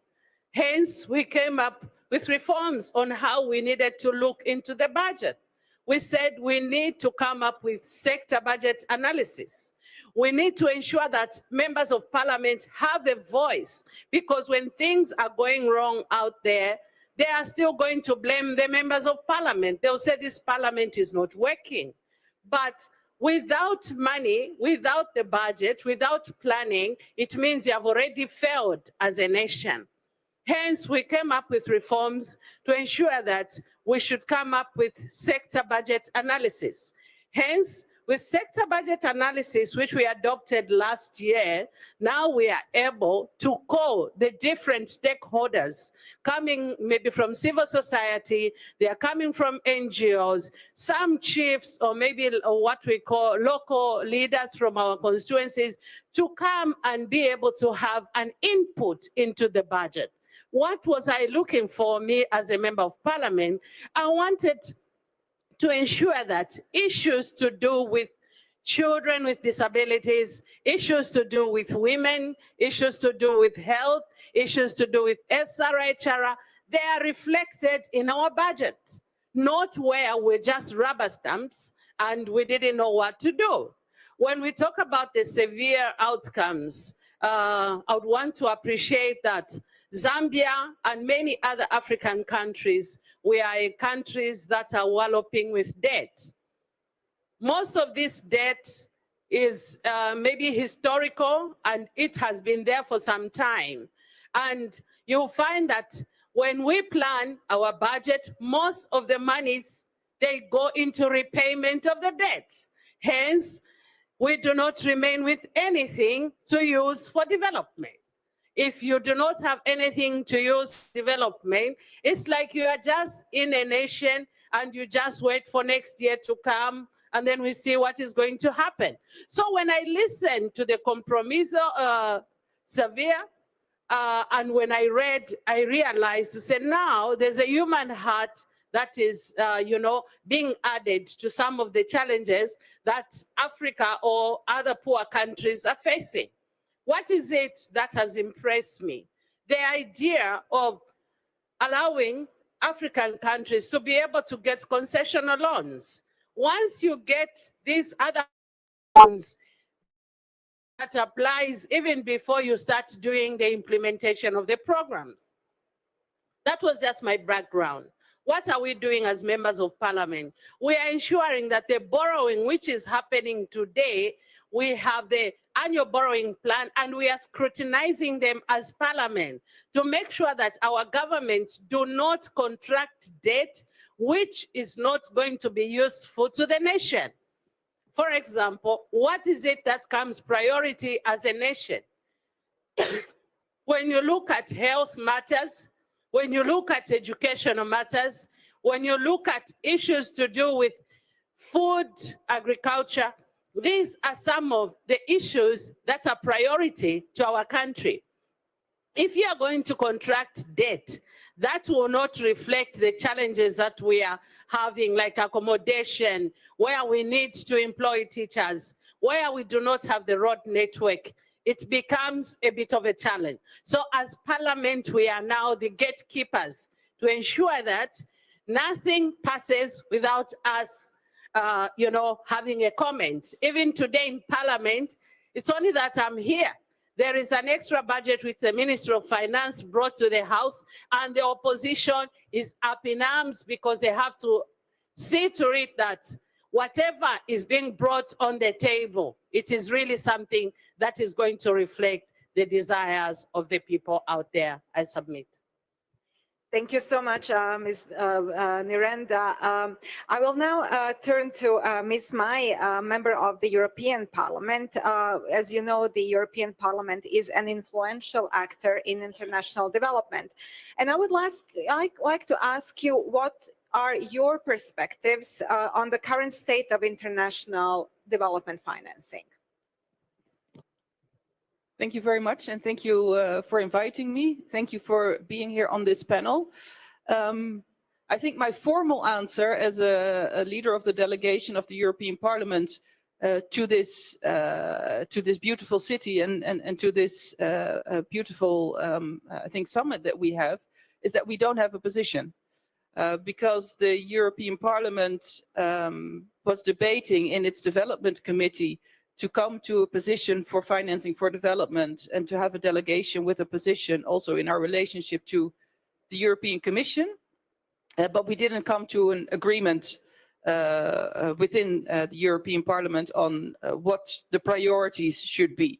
So I think there it's difficult to answer the question from the perspective of the European Parliament as a whole.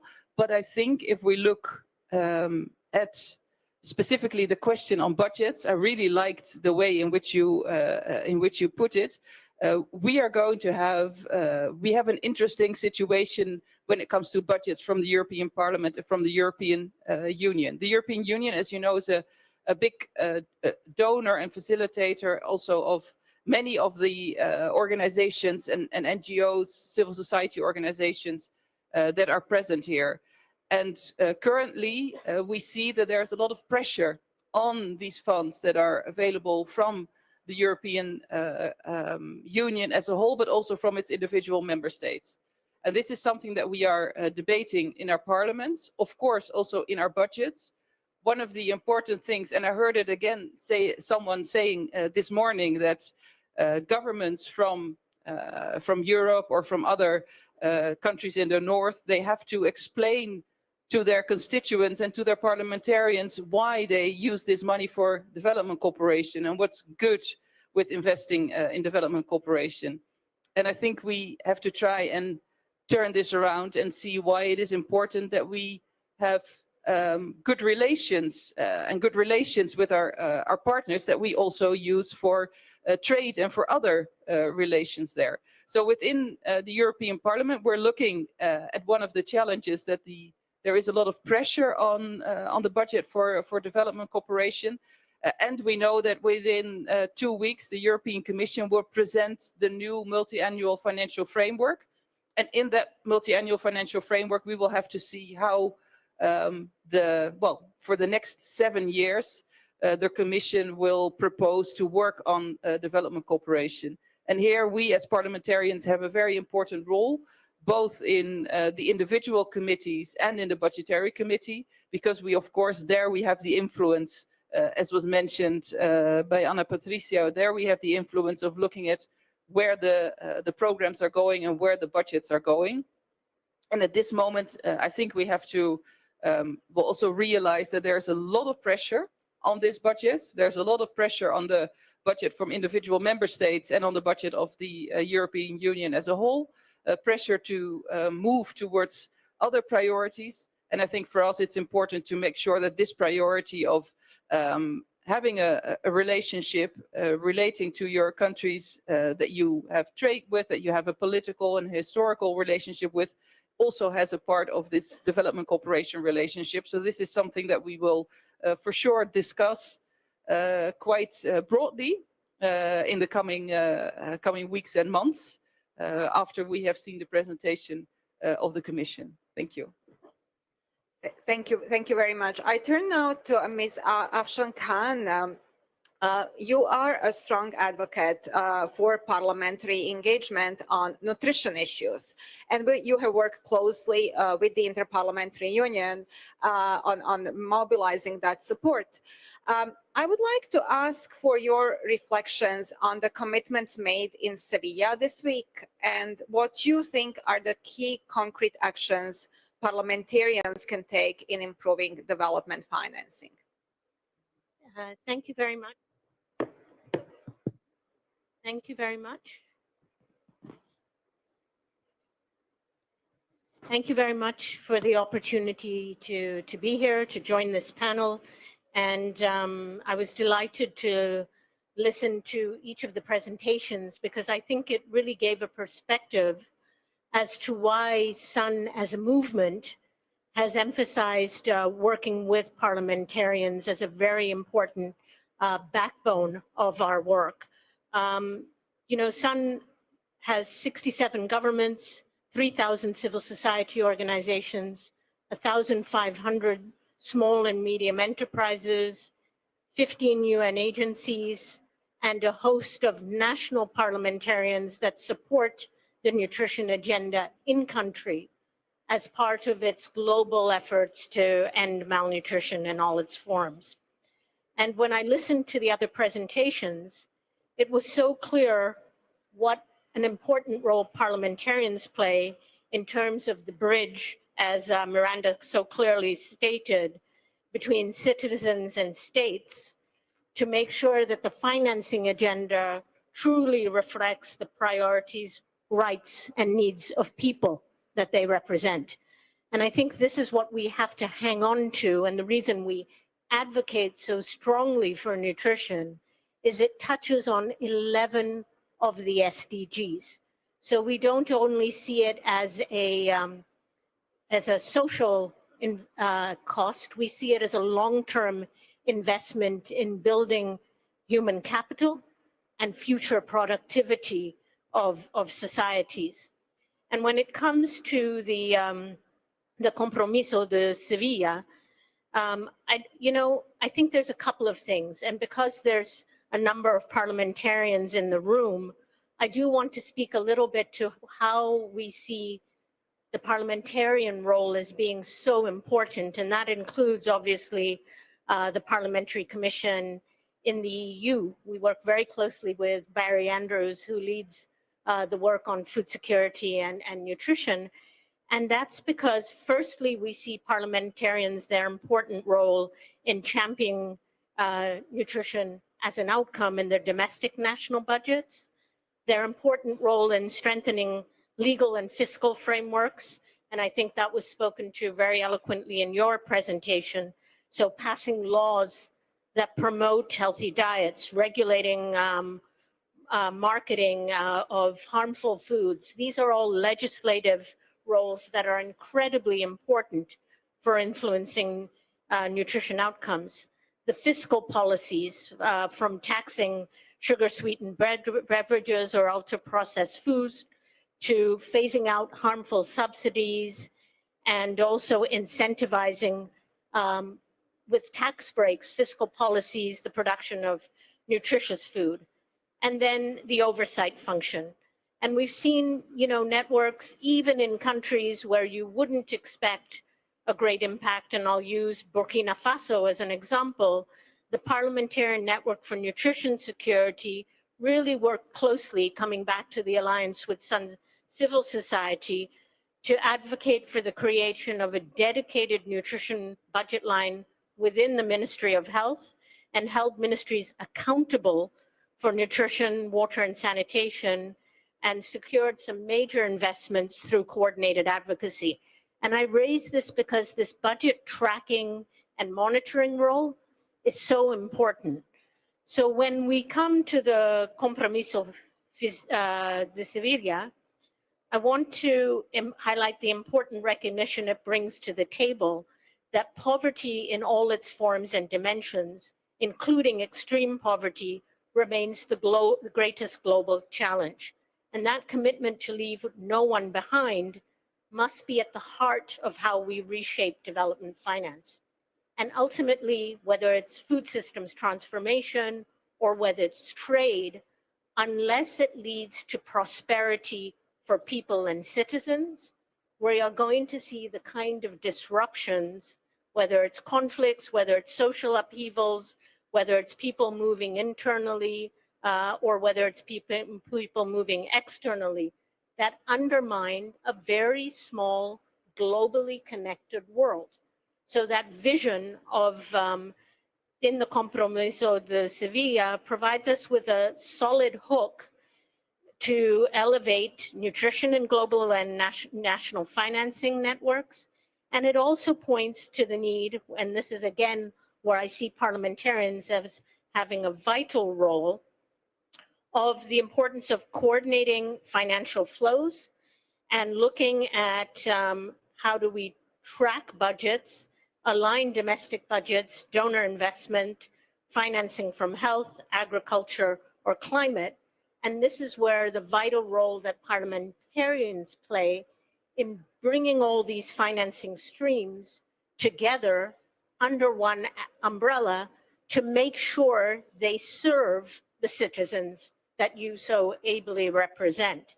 So I think a more coherent and accountable financing architecture that works for countries, and the call in Sevilla to reinforce country capacities that can catalyze both public and private finance, speaks directly to the need for more aligned and predictable investments in nutrition and food systems. And I would say we have to look at these investments as an investment in our human capital and an investment in our future, not just a social expenditure. Thank you very much. I now turn to you, and before we start taking questions, I would like to maybe build on the point that was made by the different panelists, which is that parliaments don't operate in isolation. They operate within a broader ecosystem, collaborating with various stakeholders who support their efforts in budget advocacy and oversight.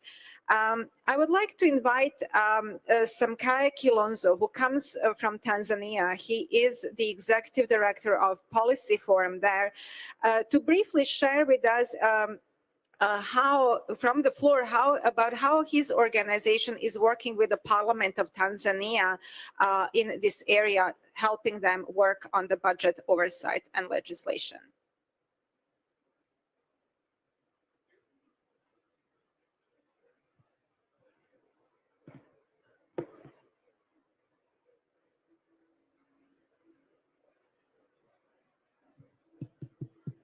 Thank you.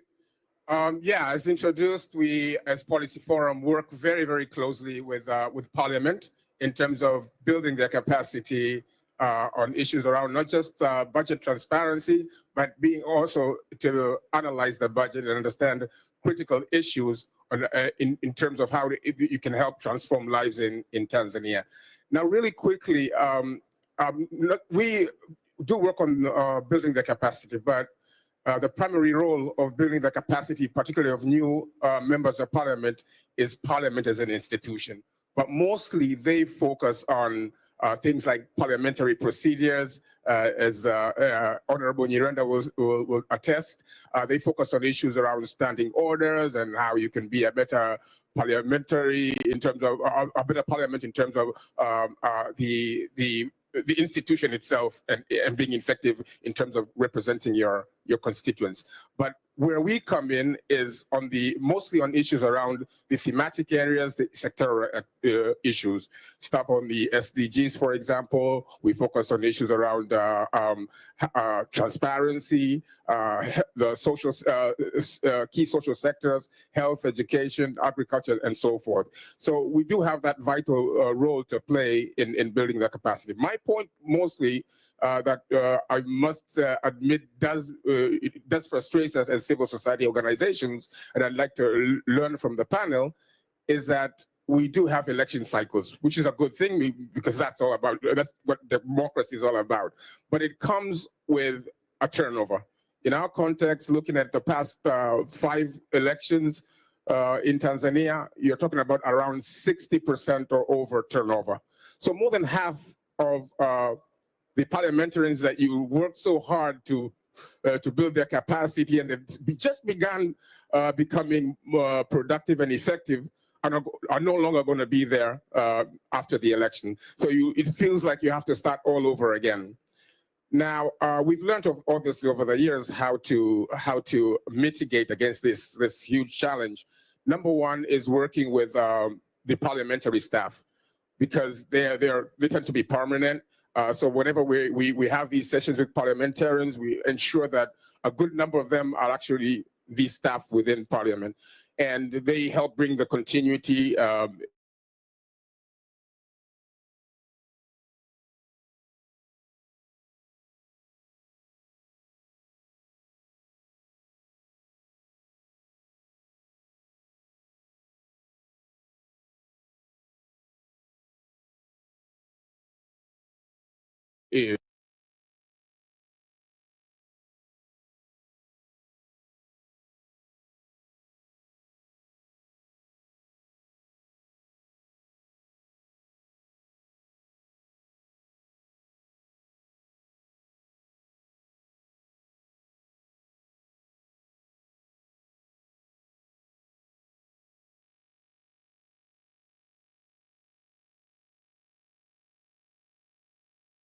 a coalition that has a majority in parliament, and then it's very difficult for opposition to try and change parts of a budget or parts of a legislation, because everything has been cooked up before already. There is very little political debate then in the parliament. We're actually looking at these kind of challenges also in the European Parliament, where the Commission, the European Commission, comes with a proposal for a budget or for a certain policy issue, which has already been discussed and thought through. And then we have to look at parliamentarians where we can bring the influence and where we can push the buttons. I like the remark that you that with the overturn of parliamentarians, you look at parliamentary staff. I was looking straight at parliamentary staff at that moment, and the parliamentary staff was smiling when you made that. It's smiling again when you made that remark. And I think it's super important that you connect to parliamentary staff. But it also made me think of myself when I was a civil servant with the Ministry of Foreign Affairs. That often maybe you are the one that is receiving most of the information out of society, but then in the end, it's the political leadership that takes the decision. So that's also what happens, of course, in parliaments, and it's important to connect to parliamentary staff, but you also need to connect to all these new parliamentarians that either lose because of the reasons that you said, their seats, and there's new ones, but also in the systems that we have, there's a huge overturn because of, well, simply the society thinking that the current government is not bringing what they want. So they vote for a different coalition. And I think also in national parliaments in the European Union and in the European Parliament itself, we have seen up to 1/3 or sometimes even half of the seats being filled by new parliamentarians. And they are there also for a reason. So I think it's good to also connect to them and make sure that you invest in them, even though they may be gone soon, especially if you have a system with snap elections where all of a sudden, you know, after 1 year or 2 years, they're gone again. And sometimes it's good that they're gone because we in my country, we have a government which I don't like so much and it fell. So it's good that we changed, but that was not as a neutral participant mentioning that. Yes, and finally, I think on private actors in debt relief, this is a completely different topic. I see that there is a lot of movement towards seeing if we can have more private actors across the whole text and across all of the various elements that we've talked about that need investment also in financing for development. I think there is one important issue there that we always need to bear in mind, that the private investor will look at profit, which is good because it's their right and it's the way in which they operate, which is not necessarily what we always can bring when we look for investment in social policies or in debt relief or in other elements of what governments need to sustain and to work on their governmental program.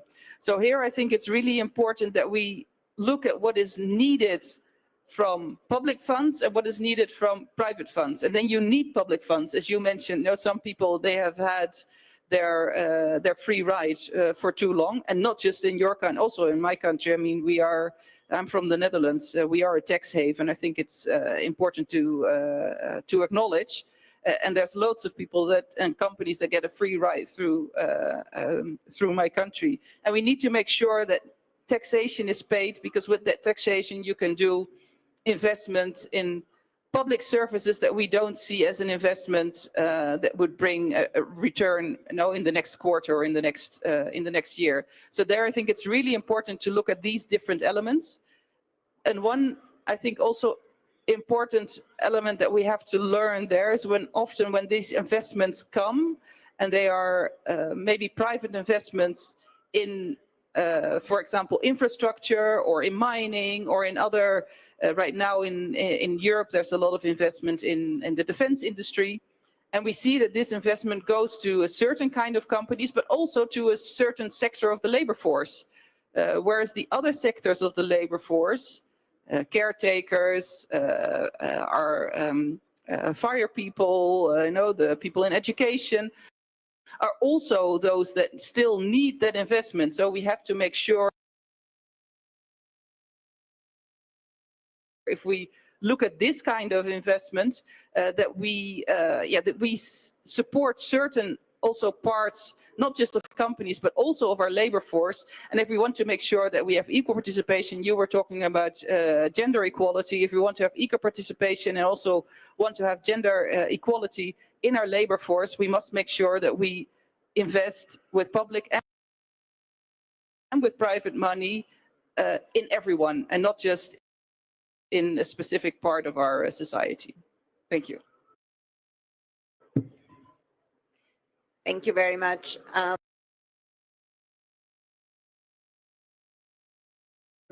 We have a little time for one or two more questions, if anyone would like to ask from the floor. If not, I would like to ask our panelists. One thing that we keep hearing in this conference is that both developed and developing countries are facing a strain when it comes to delivering to social programs. In developing countries, and you were talking about that, Brenda, you have this very urgent need to continue providing services that used to be financed by USAID or some other donors. In Europe, we also here commitments to increase military spending, and that money has to come from somewhere else. And there are fears that the most affected programs will be those on nutrition, on health, social programs that affect the most vulnerable populations. So I think in both these spheres, what we are seeing is that people will be losing on social programs, and maybe even risking that those who were marginalized and left behind before risk being left further behind in these programs. So in your important work, you also deal with these people. And if you can share with us your thoughts about how best to work and communicate and engage with these groups so that they are not left behind, but are part of the process, and they receive the support from parliaments, from governments on their real and very basic needs. Thanks. Can I come in for 1 second? And I realize this question is more to the members of parliament, but I just want to give a little bit of a framing. And the reason for that is we're at a conference that's looking at financing the SDGs, right? We have a gap that's now in the trillions, and we're facing an environment where ODA cuts are fairly significant. And I think, again, Miriam has said what the immediate impact is, and the ability to mobilize resources domestically to keep that social compact with citizens is so important. Because there's two things that I think when I listen to parliamentarians in country, and has come up in this discussion as well, that the parliamentary role on ensuring transparency, on ensuring accountability, and ensuring monitoring of the government's budgets requires closer collaboration with both the state, but pressure from civil society to call for greater accountability. And when I look at the area of malnutrition, it's not something that's just an issue for low-income countries. If we look at overweight and obesity now, it's 1 billion people that are overweight and obese. And that is in the global north, in the south. And this is a problem of not having access to quality, nutritious food at an affordable price in both the global north and in the global south, yeah?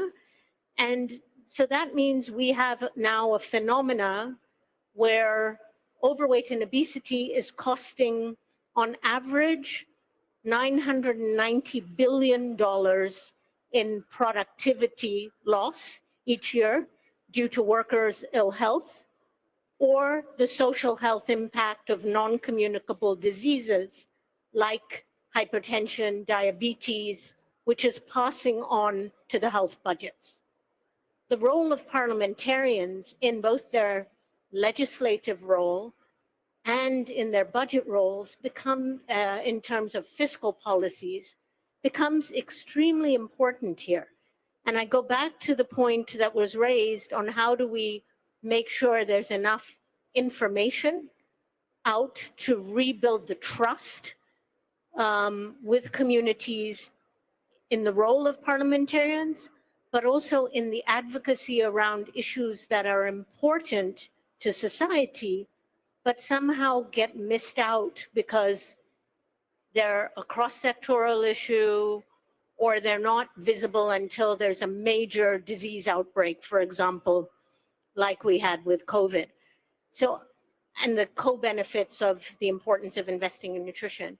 So I think we have a lot of work to do together, and that's why IPU and the various committees that are there in the European Commission or national legislative bodies become so important for reestablishing this social compact with societies. The level of disruption that we are currently facing, the political fault lines, the social upheaval, I think we're just at the tip of the iceberg.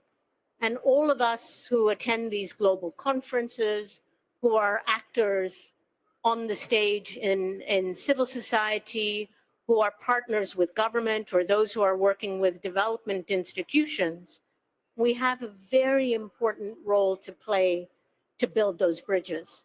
And just to say, for me, parliamentarians are those bridge builders, but you're also the ones to enforce a lot of this work. And we really need these stronger alliances to get where we need to be. And nowhere is this more needed, I think, than in continuing to advocate for development expenditures internationally, but social investment and human capital investment nationally. So just a request that we know the times are difficult, but your role becomes even more important in difficult times. Maybe a couple of ideas following up and building up on that, which is about the how. Pretty much now, unfortunately, instead of thinking about great new future bold ideas, we have to think about how to safeguard and sustain progress being made, which is unfortunate, but that's where we are. And I think there's a few things that we can do there. I think one of those is, what are the current institutional arrangements that we have?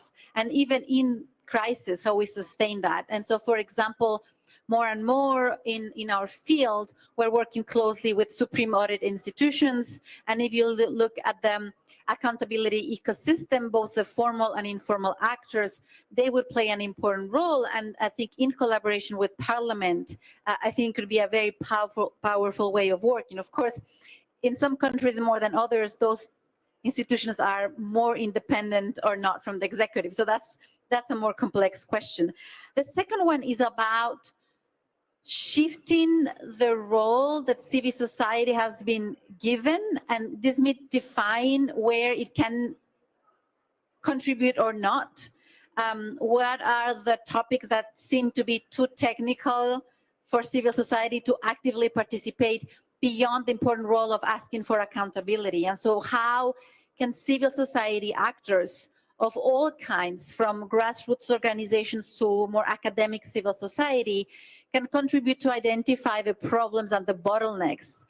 But more importantly, how can they contribute to find the solutions? And we have found that again and again on things that seem complex that have resulted in increases. Just recently, our colleagues in South Africa, they were able to measure a 500% increase in maintenance in Cape Town, in some informal settlements, in the budget, because of the active engagement and the measurement from communities. So we need to rethink the value of data and knowledge. It's not just the Bureau of Labor Statistics, it's the community-generated data that can also contribute to solutions. We are seeing some improvements in Senegal in the investment in primary care, just because we are hoping to see a rebalance of power and how women and girls must have a say in the governance structure. And even that change then translates into the reallocation of resources. And I know there's trade-offs, but there's evidence that shows where you need to invest to have a better rate of return, including malnutrition, which is, I think, one of the basic things that have shown how much of a dollar then results in higher return on investment in productivity. And the third thing and final thing I would say is this importance of peer-to-peer learning, collaboration, and movement, which is what IPU does. And that, I think, is the only way to answer some of the questions that were there about debt restructuring. So we don't have the Club of Paris now. How do you engage private creditors in a way that rebalances power of the global South and the global North? That would not happen with one country at a time. It would only happen with coalitions. So at IBP, we firmly believe that coalitions in country at all different levels with all different actors, including government champions, are key. And the same is true across governments. And maybe a glimmer of hope, what we have seen in our work, and with this I will end, is that when we work especially in closed civic space with more and more authoritarian governments, we don't give up. It's hard not to give up. So you find ways, and sometimes working with subnational governments is the way to innovate, to showcase, and then to scale up. So finding new windows of opportunity is becoming challenging, but it's also, I think, part of all of our jobs to making real change in development.